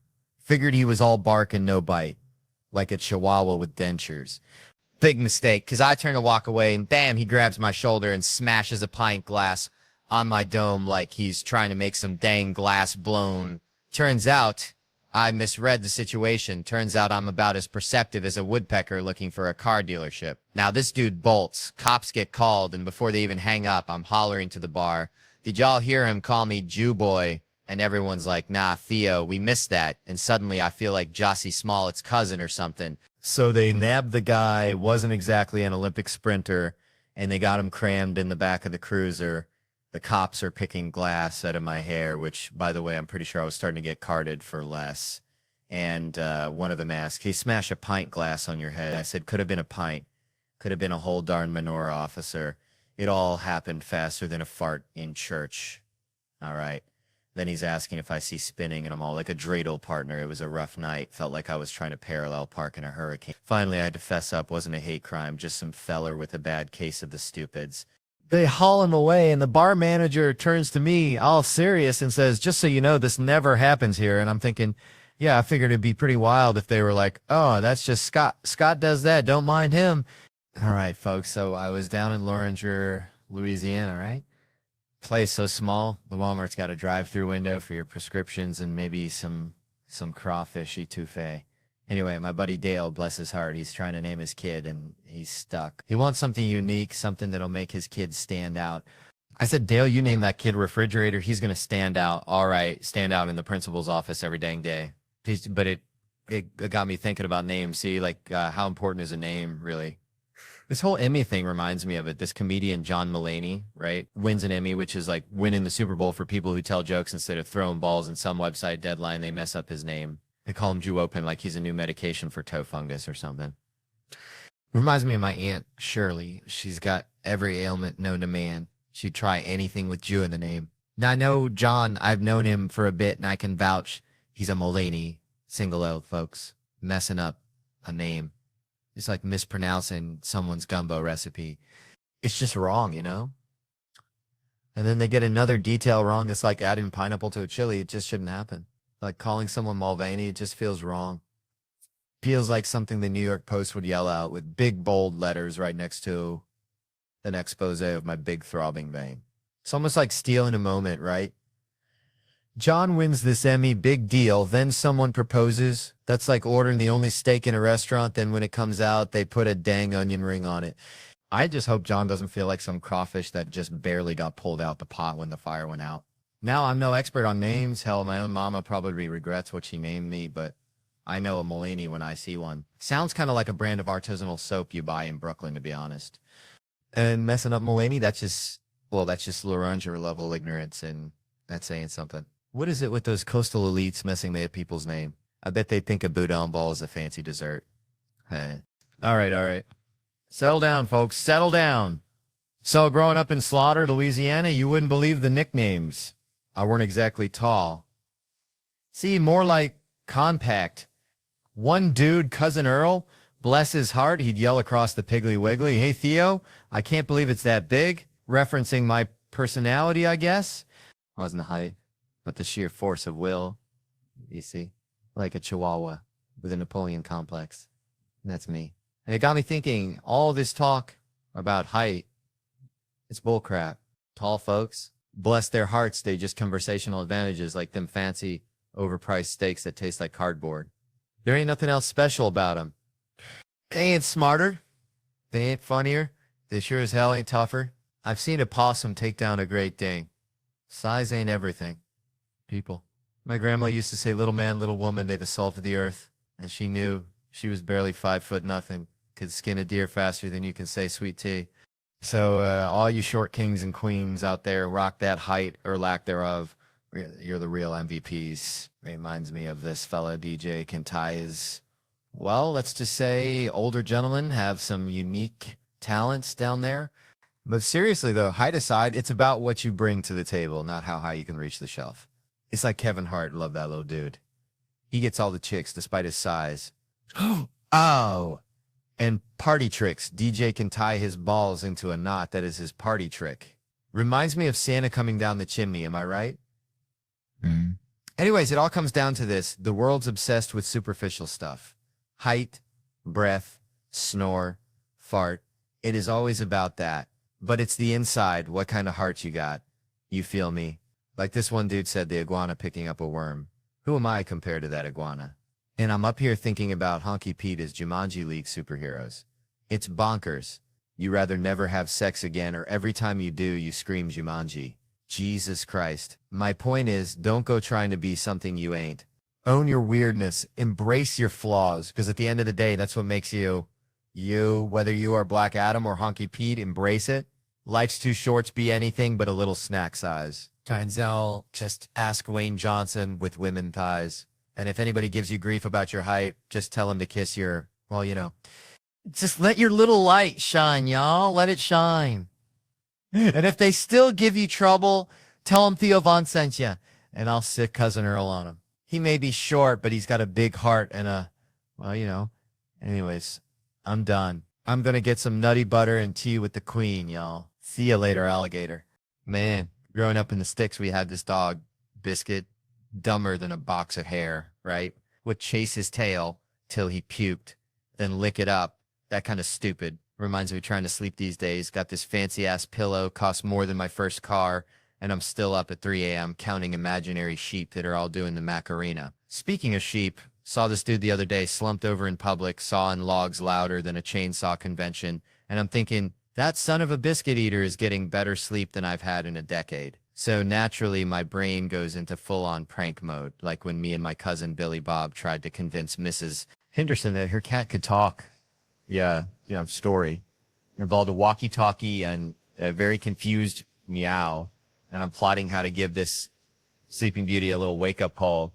I know, nothing mean, just a touch of country justice. I'm thinking, let's get a spotlight on him, real subtle, like he's about to get abducted by aliens, or maybe sing him a lullaby, but like a death metal lullaby. Then my buddy Joe's over there, bless his heart, trying to figure out the light switches like he's defusing a bomb, and I'm over here praying nobody pulls a fast one, because Lord knows there's always one character who's about to pickpocket somebody. And I wanted to bust out the dang police lights, but, you know, the front rows get all defensive, and I didn't want him to try and leave. I mean, this guy was out cold. I'm hollering his name like I'm summoning a demon, Miguel, La Policia, and nothing. Not a twitch, which leads me to believe one of two things. Either he's a professional napper who could sleep through a hurricane, or he's actually dead, and I'm about to become a suspect in the most bizarre murder case since that time my Uncle Earl tried to poison a squirrel with moonshine. Maybe I should just leave him there, let him wake up and deal with the mystery like a modern-day Rip Van Winkle, only instead of a beard, he's got a serious case of drool. Man, I was just back in my hometown, you know, in Lawrenceville, Louisiana, population smaller than the number of teeth my Uncle Earl lost to possum wrestling. And this fella, bless his hair, tried to connect with me over grits at the Waffle House. Grits. Like, that's the best we got, buddy. But it got me thinking, see all these gigs, city after city, and folks are always asking, Theo, are people the same everywhere? And I tell you, some places are like a stale gas station burrito. Just plain wrong, but underneath all that, deeper than the mud on a gator wrestler's boots. Everybody, and I mean everybody, just wants to connect, you know? Like when you see a hound dog and you just know you got to give it a belly rub. It ain't about the language. It ain't about the fancy cars or the teeth. It's just that human or canine urge to link up. And when you got chemistry with someone, that real stuff, it's like finding a $20 bill in your grandpa's overalls. Pure gold. Do you want to hang, maybe date, maybe even, and I ain't judging, maybe want to bury him 18 miles west of Lake Worth and get a little thrill every time you drive by. We all have our things, right? But sometimes, Lord have mercy, sometimes there ain't nothing there, like trying to make sweet tea with salt water.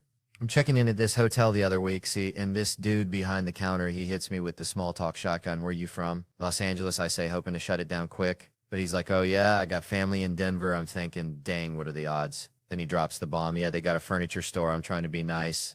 I like to sit on furniture. All right, so I was back home in Louisiana last week, right? And my cousin Earl, bless his heart, he's got this whole thing about wasps. Like he's convinced they're government drones or something. So he's out there with a badminton racket swinging like he's playing Wimbledon against the deep state. And he says to me, he goes, Theo, you got to get wasp spray. It's the ultimate defense. Now, Earl's a good dude, but he also believes Bigfoot's running a meth lab in the Washington National Forest, so I take his advice with a grain of that pink Himalayan salt, you know, the kind that rich folks think makes their water taste better, but it's really just salt anyway. This whole wasp spray thing, it reminds me of that time I saw a dude try to rob a convenience store with a rubber chicken, thought he was being all sneaky, but the cashier just started laughing. Point is, some things just ain't gonna work, like Earl's wasp killing strategy or trying to pay your taxes with Monopoly money. See, that's how this whole sex offender situation is. People think, oh, I'll just blast him with wasp spray, that'll teach him. But hold on there, Skippy, that stuff's for wasps, and even then, Earl ain't had much luck. Plus, you're gonna end up in court with some lawyer charges by the nanosecond, arguing about whether you were defending yourself or just trying to reenact a scene from Honey, I Shrunk the Kid. Pepper spray. That's the real deal. It's like the difference between a rusty butter knife and a ninja sword. One's going to get the job done. The other's going to leave you looking like a fool and about taking care of business yourself. That's like trying to fix your own car engine after watching one YouTube video. You might think you know what you're doing, but you're probably just going to make things worse. Wear gloves, a mask. That's smart, like wearing a condom to a disco. You're prepared for anything. And this whole shake weight thing, I mean, come on, that's like bringing a spork to a steakhouse. It ain't going to cut it. Semen's a biohazard. Yeah, that'll get someone's attention, like telling a vegetarian he's about to eat a plate of bacon-wrapped scallops, but honestly, do your thing in your own space, just not in front of the ladies and children. It's like playing the banjo naked on a trampoline, fun for you maybe, but not a sight for anyone else to see, but don't be ridiculous or anything. All right, settle down, y'all. Let me tell you something, my cousin Ricky, bless his heart, he used to try and catch squirrels with a butterfly net, right? Butterfly net. Said he was going to train him to pull a little wagon like a gosh darn miniature Clydesdale team, and I'm sitting there thinking, Ricky, you're about as likely to train a squirrel as you are to teach a possum to play the banjo, but hey, that's Ricky. Reminds me, people laugh at folks' imperfections, their little stumbles and bumbles, you know, physical flaws, things you can see plain as day. And yeah, it's funny sometimes, like when I tried to wear Crocs to a wedding. Hilarious. Disabilities, that's a whole different ball game, ain't it? Most ain't funny, especially the ones that end up on quilts or those 10K runs. Those are straight up tough, no joke about it. But then you got these weird situations, these curveballs life throws you, and you got to ask yourself, is that funny? And let me tell you, I got 3 examples that'll have you question your entire existence. First, foreign accent syndrome. You hear about it? Folks get bonked on the head, bad car wreck or something, wake up talking like they're from freaking Belgium. It's not funny, the head bonk part, but the accent? Oh, brother. And try not to giggle when you see a fella from Alabama suddenly sounding like he's running a trattoria in Naples, saying something like, the tractor, she's no working no more. If that ain't funny to you, you need to check your pulse, friend.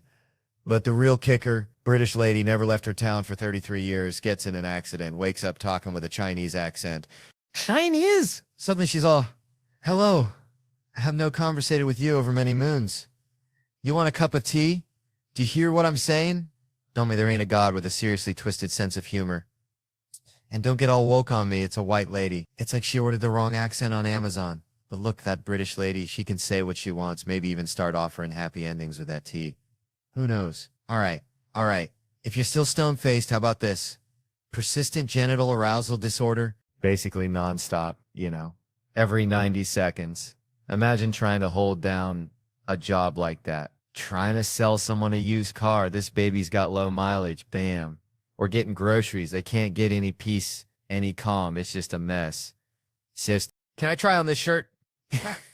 Forget the shirt. I need new pants. And some poor soul's got both those afflictions. Can you imagine? Sorry to hear about your dad passing away. Ooh, that feels good. I just made that up. Maybe not funny to you, but I'm rolling with it. Still not convinced? Tourette's. My 5th grade Catholic school. New kid walk in on a Wednesday mass day. Priest starts, in the name of the Father. Kid, infant yells, fuck your cunt. Silence. Priest keeps going, Holy Spirit. Kid again, lick my balls. Fuck you. I'm dying. Trying not to explode. Kid next to me whispers he's got Tourette's. It gets old. But never got old. Best 3 years of my life. Especially the substitute teacher. They didn't warn her it was biblical. Saw a 10-year-old shatter a grown woman's spirit. Poor lady walks in, read chapter 3, tick starts building. She's like, what's going on? He starts painting his own shirt. with markers every day she didn't know. Then he does his face. She's like, stop that. He goes, you bitch, fuck you. She's breaking down. What's happening? We're like, that's Kevin. Why are you crying so much right now? She died inside, quit teaching, but she's fine, you know? Probably selling candles on Etsy now, telling folks the scents are inspired by inner peace. The important thing is just look for the joy, or at least try to find the humor even when it's dark. It's a midnight deer stand or something. All right. So let me tell y'all something. Growing up in Louisiana, we had this old beagle named Blue, right? Dumber than a box rocks, but loved him to death. This dog, I swear, thought his own farts were a gift from God. Chase his tail round and round, snapping at that phantom smell like he just cornered the Easter Bunny. Reminds me, kinda, of how folks are treating this whole AI thing, you know? Sniffing around something they don't understand, thinking it's gonna solve all their problems, when really it's just gonna leave them gagging on its digital flatulence. I'm telling you, this AI stuff, it's like when my cousin Earl tried to make moonshine in his bathtub, sounded good on paper, ended up with a whole lot of nothing but regret in a bathroom that smelled like burnt tires. See, everybody's talking about how AI is going to revolutionize education, personalized learning, make every kid a genius, but I'm looking at it like Earl's bathtub moonshine. A lot of hype, a little bit of potential, and a whole heap of things that can go sideways real quick. They say it's going to adapt to each student's pace, give them custom tailored lessons like some kind of learning concierge, but I'm thinking, what happens when the AI gets bored? What happens when it decides little Timmy needs to learn about the mating habits of the Bolivian tree lizard instead of fractions? You think that algorithm cares that little Timmy's got a math test next week? Hell no, that algorithm's going to be off chasing digital butterflies, leaving Timmy in the dust with a bunch of tree lizard facts he can't use to save his life, just like when old Blue was chasing that fart, got nothing but air, and learned less than the dirt he snuffled. All right. Settle down, folks. You're looking good tonight. Real good. Reminds me of my cousin Skeeter's prize-winning hog, Mabel, all dressed up for the county fair. Shiny, expectant eyes, just hoping for a blue ribbon. Speaking of ribbons, I was helping my grandma, bless her heart, tie up her tomato plants last summer, and she says to me, Theo, life's like a tomato plant. You gotta stake it, give it support, otherwise it'll just sprawl all over the place, getting all tangled up in the weeds. Now, Grandma's a smart woman, but sometimes she chests in riddles like she's Yoda wearing a floral apron. They got me thinking about this Tom Brady fella. See, the GOAT, right? GOAT, they call him greatest of all time white guy, which, let me tell you, down in Louisiana, that's just a Tuesday. All right. So I was back home in Louisiana last summer, right? Visiting my Aunt Karen. Bless her heart, she still calls the internet the web like it's 1998, and she's got to catch some digital flies in it. And she's showing me these articles on her iPad, screen cracked like a bayou riverbed after a drought. And she's going on about hot moms this and hot moms that. And I'm thinking, Aunt Karen, you're trying to be hip, but you're about as hip as a square dancing convention at a Cracker Barrel. And right, she keeps saying it's the algorithm, but all this online self-care stuff for moms, is it real? It reminds me of this time I saw a raccoon trying to unlock a car door with a Slim Jim. Looked real dedicated, but you knew deep down it wasn't going to work, you know? And I'm not saying moms shouldn't take care of themselves. Lord knows they deserve a vacation to Aruba after birthing a human. I'm just saying back in my day, which was 81, we saw more moms putting the family ahead of them, like my own mom running on fumes and coffee so dark you could see the future in it, doing the kids' homework, cleaning up puke after a Saturday night wedding, you know, the real mom stuff. So now these hot moms on Instagram, they doing all this yoga and like posing with their kids for the gram. It's all shiny and perfect, but are they teaching them anything useful? Can they even change a tire or tell a squirrel from a chipmunk? It's like, I appreciate the dedication, but you remember that kid falling down videos on YouTube that used to be accidental, like pure unfiltered chaos. Now they staged like a damn Shakespeare play. You see that kid walking toward that hot stove and the parents got the camera out, ready to hit that record button. It's like, go on, touch it, learn from your mistakes. Anything for the clout, which is creepy, really creepy. Makes you wonder when the line of good parenting or just content gets crossed and it's a whole new world. So I guess all I'm saying is let's bring back the messy, imperfect, real mom moments. The ones that don't get likes but make all the difference. Now, if you excuse me, I'm going to go sign posters, kiss babies. Maybe learn how to unlock a car with a Slim Jim. Good night, y'all, and remember, stay weird.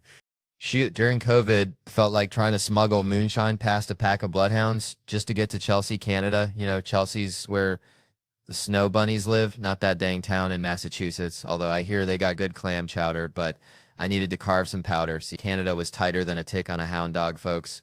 We're building walls higher than my Uncle Earl still.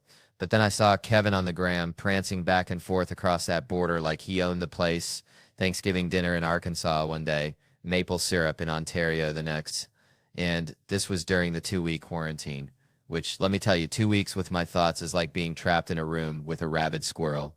So I called Kevin, bless his heart, and I said, Kev, I don't know if you're smuggling beavers or what, but I need your help. This lady needs her double blacks.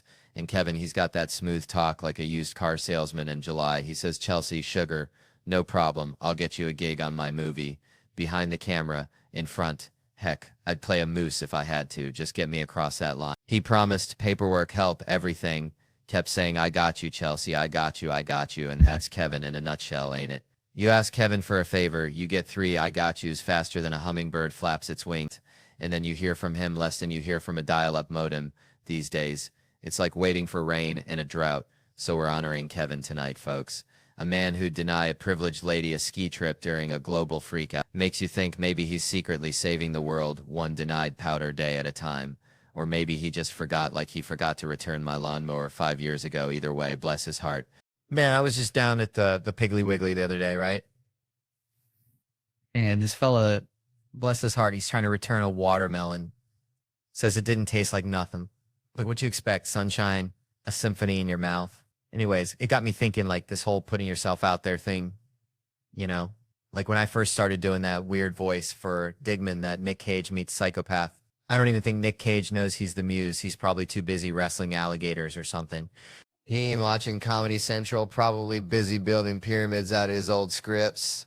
But seriously, South Park's right before us, and those fans are die-hard. Been watching longer than my grandma's been making sweet tea, which is saying something. So all I'm asking is y'all, just leave the TV on, all right? Let Digman play in the background. All right. How we doing tonight? Y'all good? You look good. Even you in the back with that thing you call a shirt. Bless your heart. Reminds me of my cousin Dale. Bless his soul. Always wore shirts, 2 sizes too small. Said he kept his power source contained. Dale was a plumber, and by power source, I think he meant his beer gut and the methane factory behind it.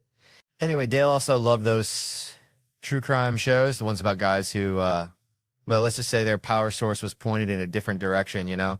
It's wild, right? These ladies out are glued to these shows about dudes doing unspeakable things, things that make a honey badger blush, but then you'll go walk alone in the dark listening to true crime podcasts like you're researching your own demise. It's like watching a documentary about bear attacks and then going camping with nothing but a harmonica and a dream. Now, me, I saw one of them shows about a guy terrorizing joggers at dawn, and I haven't jogged since. I'm talking flat out retired from the whole dang exercise scene. You try to get me on a treadmill now, I'll look at you like you just asked me to wrestle a gator in my underwear. It's all bench press and protect the posterior from here on out, boys. Can forget that rowing machine. That's just begging for trouble. Out there looking all vulnerable. Can you imagine the headline? Theo Von, renowned intellectual and connoisseur of gas station sushi, assaulted on rowing machine. No, sir, not on my watch. Ah, you bet your sweet bippy if some creep's chasing me in the park. Stark naked and fueled by pure malice. I'm not just jogging, I'm entering the dang Olympics. Usain Bolt levels of speed. High knees and all. That's right, Schultz wasn't jogging in the park at night, son. He was auditioning for the Fast and the Furious with 7. All right, folks, let me tell you something. Reminds me of my cousin Billy Bob, bless his heart, used to catch catfish with his bare hands down at the bayou, slick as a Ollicott's promise. And one time he reels in this monster, this flathead looking like it swallowed a bowling ball. And Billy Bob, he just stares at it, eyes wide as saucers, and says, why ain't you just something? Which is exactly what I thought when I saw this study, right? About how social media, that dang thing, is making us lonely like a hound dog on a chain, you know? They say folks compare themselves to these Instagram models, these perfectly filtered lives, thinking everyone's living in a damn magazine, which is bullcrap. Because I'm pretty sure half of them are using so much Photoshop they look like aliens trying to pass as humans at a Walmart convention. And it's making them feel bad like they ain't good enough, which is a dang shame. Because everyone's got something special, like my Aunt Mildred's potato salad. Looks like roadkill but tastes like heaven, so they're feeling left out, disconnected, like a landline in a cell phone world, and spending all their time online, looking for likes, instead of actually talking to folks face to face, real human connection, like a hug from your grandma after a long day of shoveling manure. And it's a vicious cycle, a hamster wheel of sadness, where you just keep running and running but never get anywhere, never find true happiness, which, let's be honest, is probably just a warm plate of cornbread and a good dog anyway. So what I'm saying is, put down your phone, folks. Go outside, talk to a neighbor, pet a stray cat, maybe even learn to catch catfish with your bare hand. 'Cause life's too short to spend it chasing digital ghosts. And besides, that catfish might just teach you a thing or two about resilience, or at least give you a good story to tell next time you're standing in line at the Piggly Wiggly, trying not to compare your groceries to Miss Henderson's organic kale, which, let's face it, ain't never gonna happen, 'cause I am a simple man, and I like my Mountain Dew. Just don't be like my Uncle Dale, who thought the internet was a series of tubes, God rest his soul. All right. Settle down, y'all. Let me tell you something. Used to have this chihuahua back home, okay? Little fella named Napoleon, thought he was a Rottweiler, I swear. Hated baths. Hated him worse than I hate lima beans, which is saying something because I think lima beans were invented by the devil himself. Anyways, reminded me of Kevin because remember when Kevin wasn't famous? Shoot. He'd show up smelling like a gym sock and a dreamsicle, you know? At least twice a week he would shower back then. Now it's all cologne, like he's trying to fumigate a whole damn city block or something. Got that cloud around him like Pigpen from Peanuts. They call it something else back in Louisiana, but I ain't saying it. But you know what, though? All this money and fame hasn't really changed the dude much. Truth be told. Still the same old Kevin, same piece of work, always been a little rascal, like a squirrel hiding nuts in your couch cushions, ain't paying nobody on time. Like my Uncle Cletus after a weekend at the casino, always promising, never delivering. That's why they doing the intervention, need money. And people think I'm just laying around my pool all day, sipping sweet tea and getting a tan, like I'm living the life of Riley. But I'm grinding, man. I'm hustling. Got to go to radio stations, TV stations. Sometimes I got to get on the phone and cuss someone out. And it's costing me, man. I pay way too many people. I'm about to cut this whole damn thing off and build a bunker. But then, they reel you back in, tell you they need you. Like Iramora needs a shark. So here's a question, though, and this is a real one. Who's the funniest out of this crew besides yours truly, of course? I'd say you're funny, man, because you seem smart, and smarter folks are funny in my book. It's about time someone give me a little credit. Praise the Lord, truth finally comes out. But him. Yeah. Dude's quiet. Got to watch out for the quiet ones. They're like a possum playing dead. You never know when they're going to strike.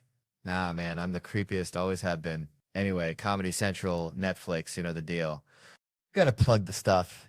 Y'all been a good crowd, evened out the balance on my show, met my black people quota for the year. But remember Kevin and the other black guys? We bleed it. Anyway, you can see us on tour at Kevin Hart Nation, you.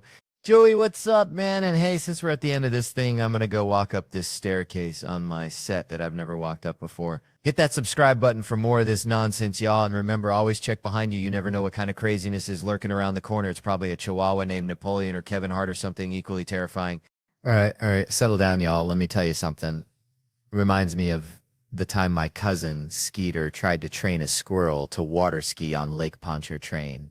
Real deal. Skeeter was convinced he could make this squirrel a star, had this whole contraption rigged up with toothpicks and a tiny styrofoam board looking like something out of Honey, I Shrunk the Kids. Now, Skeeter, bless his heart, ain't exactly mental material, more like a box of rocks with a mullet, but he's got this unwavering belief in the absurd, Anyway, this squirrel named Nutsy, by the way, because Skeeter ain't exactly creative either, just kept swimming back to shore looking at Skeeter like he was speaking Martian. Skeeter got frustrated, started yelling at the squirrel, "Hold on tight, Nutsy, you gotta commit." Made me think about these comedians getting booed off stage, feeling like that squirrel just wanted out of there, looking at the crowd like y'all speaking Martian or something. See, there's something primal about stand-up. It's like bare-knuckle fighting with words. You gotta walk out there naked as a jaybird and tell a room full of strangers that you're funnier than they are. All right. Settle down, y'all. Let me tell you something. Veen, grew up in Louisiana, right? Place flatter than a pancake, more humidity than a frog's armpit. Had this buddy, Earl, bless his heart. Earl thought he was a Ninja Turtle. Not like the cool kind, like the sewer rat kind, Always wearing green, heading in the ditch, eating whatever crawled by. Now Earl, he was convinced he was saving the city, even though the biggest crime we had was Mrs. Higgins' cat stealing Mr. Thibodeau's shrimp. Man, bikes, I don't know why, but sometimes I get these little verbal hiccups, not like Tourette's. Now, I always thought that'd be kind of wild, just yelling out random stuff. Imagine the conversations, but nah, it's just bikes, plain old bikes.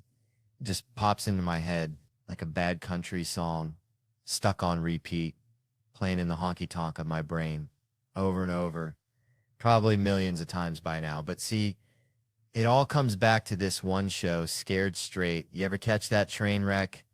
Pure gold.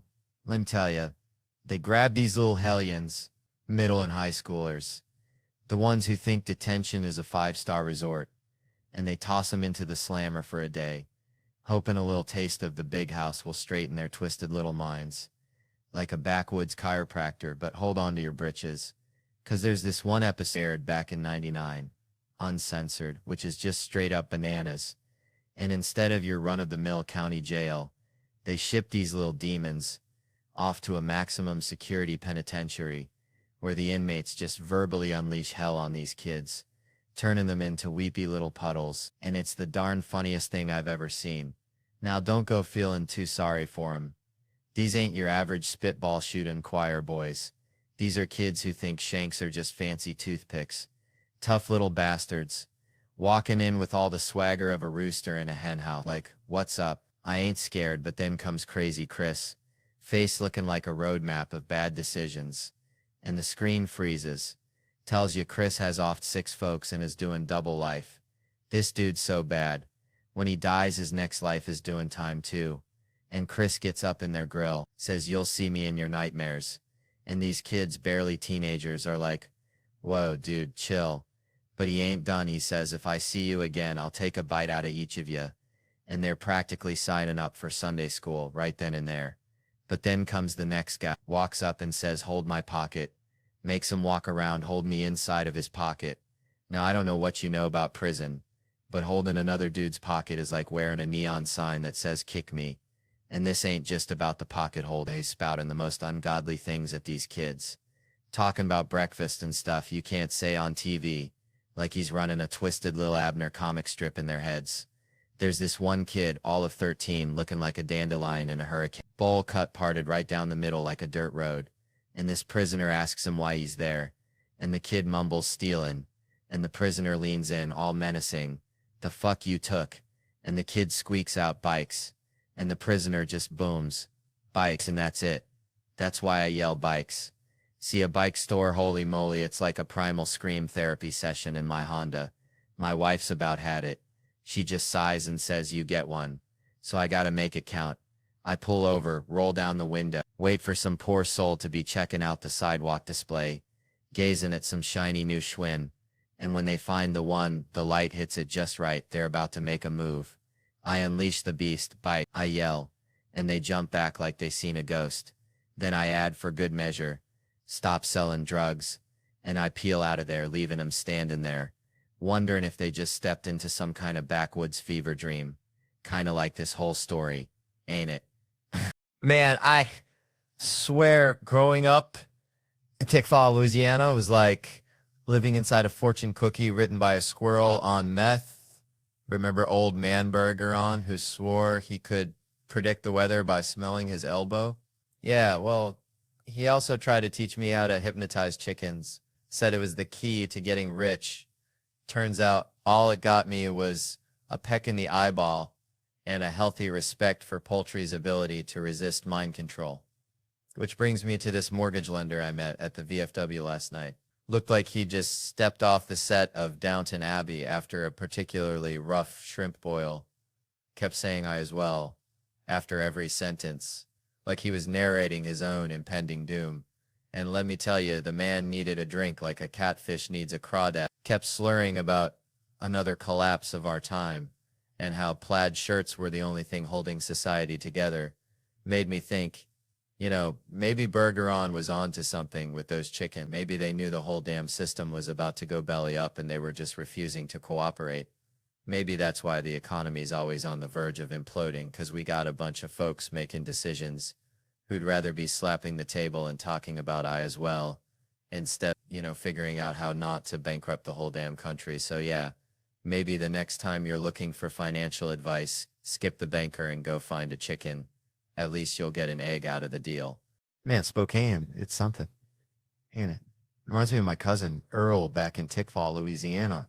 Earl was so slow, bless his heart, he thought a quarterback was just a fancy word for a homeless fella sleeping in a football stadium. But Earl, he had heart just like this crowd here tonight. Y'all are sticking with me, even though I feel like I'm wrangling a herd of feral cats up here. I swear I went for a run earlier trying to clear my head. Ended up near the bus station, which, let me tell you, is like a meth convention with pigeons. Got my cardio and dodging folks higher than giraffe butts. And this table here, they're giving me the stink eye like I just served them a plate of roadkill possum. I saw them shaking their heads like 9 times. I got a sixth sense for that kind of thing. Maybe they didn't Google, which is my favorite.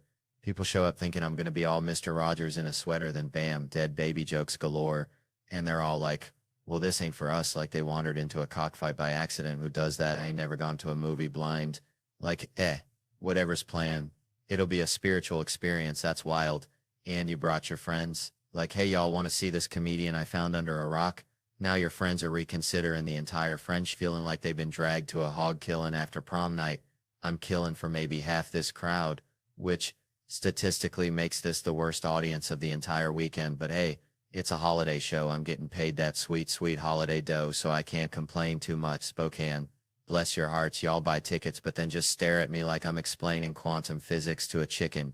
You laugh at the pedophile joke, then you get all judgmental. It's a good joke, people. What do you want? For real? What were you expecting? You ain't the best audience member neither, pal, and this ain't even a good crowd, so you're officially the worst of the worst. Congrats. Your husband there, he probably hates that joke too, but I like him better than you, truth be told. I had more fun dodging needles and crazies at the bus station. At least that was a challenge, but honestly, at this point, watching me completely lose my mind on stage is better than the material. How often do you get to see a fella with a Netflix special completely unravel like a cheap sweater at a biker rally? That's something, ain't it? I'm genuinely shocked y'all are still here. I'm actually impressed. Makes me kind of proud. Kind of like watching a 3-legged dog try to win the Kentucky Derby. You ain't gonna win, but damn, you got heart. And sometimes that's all that matters, except maybe a bottle of whiskey and a good cry later tonight. Think I'll go see if Earl's free. All right. West Palm Beach, or is it Palm Beach? Either way, it's hot. Just like that time my Uncle Buster tried to deep fry watermelon at the county fair. Total disaster. Speaking of disasters, someone back there yelled pressure, but they don't even know why. What in the tarnation? It's like asking a goat to explain quantum physics. Ain't gonna happen, folks. You know, I once asked my Aunt Shirley what the capital of Nebraska was, and she said tractors. True story. But this woman, she's right up there with Shirley, bless her heart. Big Latino fellow over here, though, looking sharp. Oscar, they call him. Probably gets all the Cuban votes just by going up. Head held high like a pelican looking for a stray fish. 6'3", built like a brick outhouse, as my grandpa used to say. And that hair looks like it was sculpted by Michelangelo himself out of Lego bricks. Poor bald guy next to him is probably ready to throw his dentures at the stage. Now this woman, she's with Oscar, his girlfriend, at 28. Honey, back in my neck of the woods, you ain't married by 28. They start whispering at you like you got a third eye or something. But she's Colombian. You know, different rules apply. It's like comparing a possum to a raccoon, and they both dig in the trash, but they got their own ways. Yeah, Colombians, they got arepas, right? That's it's a claim to fame. Oh, and that sniff? No, that ain't what you thinking, folks. Probably just a stray pollen particle from one of those fancy Colombian flowers, making them look like they're auditioning for a role in Scarface. Speaking of faces, this woman, the one who knows everything now, suddenly an expert, like she just downloaded the entire internet into her brain while we were talking about watermelons and bald guys. But I bet she didn't know they got fake noses over there. Probably hollowed out on the inside to fit all the extra memories, or maybe just to snort arepa seasoning more efficiently. I don't know. I'm just a country boy trying to make sense of it all, one bizarre observation at a time. All right, so check this out. I was back home in Hartsville, South Carolina, where the fireflies are brighter than your future and the church is the main form of entertainment. And my buddy Billy Bob, now Billy Bob, bless his heart, he believed he was a direct descendant of Davy Crockett. Only instead of a coonskin cap, he wore a fedora he found at the Piggly Wiggly Lost and Found, and instead of fighting bears, he wrestled raccoons in his backyard, kept them as pets, named him after country singers, had a whole dang family of Whalens and Tammys living under his porch anyway. Billy Bob, he gets it in his head that he's going to start a kissing booth at the county fair, charges a nickel a smooch, says he's got lips touched by the angels, but the only angel touching those lips was probably Aunt Shirley after one too many communion wines. Point is, nobody's paying Billy Bob to kiss him, not even the hogs, which brings me to this Halle Berry thing. See, I got Halle Berry, Academy Award winning Halle Berry on my movie, right? And she's down there, and I'm thinking, Kev, you mess around and kiss this woman right now, or you're going to regret it till you die, because this isn't just any kiss. This is a once-in-a-lifetime opportunity to experience lips sculpted by the gods, lips that probably taste like, I know, sunshine and privilege, and I almost choked, right? I almost turned down kissing Halle Berry, like telling a waitress you don't want free pie, because I was engaged at the time, and I didn't want her thinking I was some kind of heathen or something, like, oh, this dude just used me to get with Halle Berry, what a dirtbag. And she was so sweet, man. Halle Berry's like a unicorn mixed with a bottle of champagne and a dash of sassy grandma. She came on set, killed it, brought a level of magic only Halle Berry can. And I'm there the whole time thinking it was a big deal that she was in my film, and then I realized it was a big deal for her to be in the film, because it's Halle Berry doing a version of Halle Berry no one's ever seen, which is the real treasure. But I'm still kicking myself now. Should have just gone for it. Should have risked it all for a taste of those legendary lips. I mean, let's be real. I was sporting lumber the entire time. Felt like I had a dang flagpole down there. I mean, I don't know how to explain it to you, so we got it edited out. Thank God for post-production, but lesson learned, always kiss Halle Berry if given the opportunity, because life is too short to play it safe. And who knows, maybe those lips actually do smell like roses and cinnamon. A real heartbreaker anyway. The whole point of the movie is my dog, but now you all are being racist, which isn't good, which you can see in Kevin Hart, What Now, only in theaters. Man, I swear growing up back in Tickfaw, Louisiana, we had this old dog, Cletus. Dumber than a box of rocks. Bless his heart. Cletus used to chase his tail so hard he'd spin himself right into the damn ditch. You know, like those folks who just got to get kicked in the face because they watch the foot come in. Like Cletus saw that tail and you know he'd bite it again. Reminds me of this dude I saw getting booted, right? He looked at us after like, did y'all see that? Needed validation for being an idiot. Now, I ain't one for kicking. I'm a fist kind of guy unless, hear me out, unless you start stretching before a fight. You stretch and I'm out.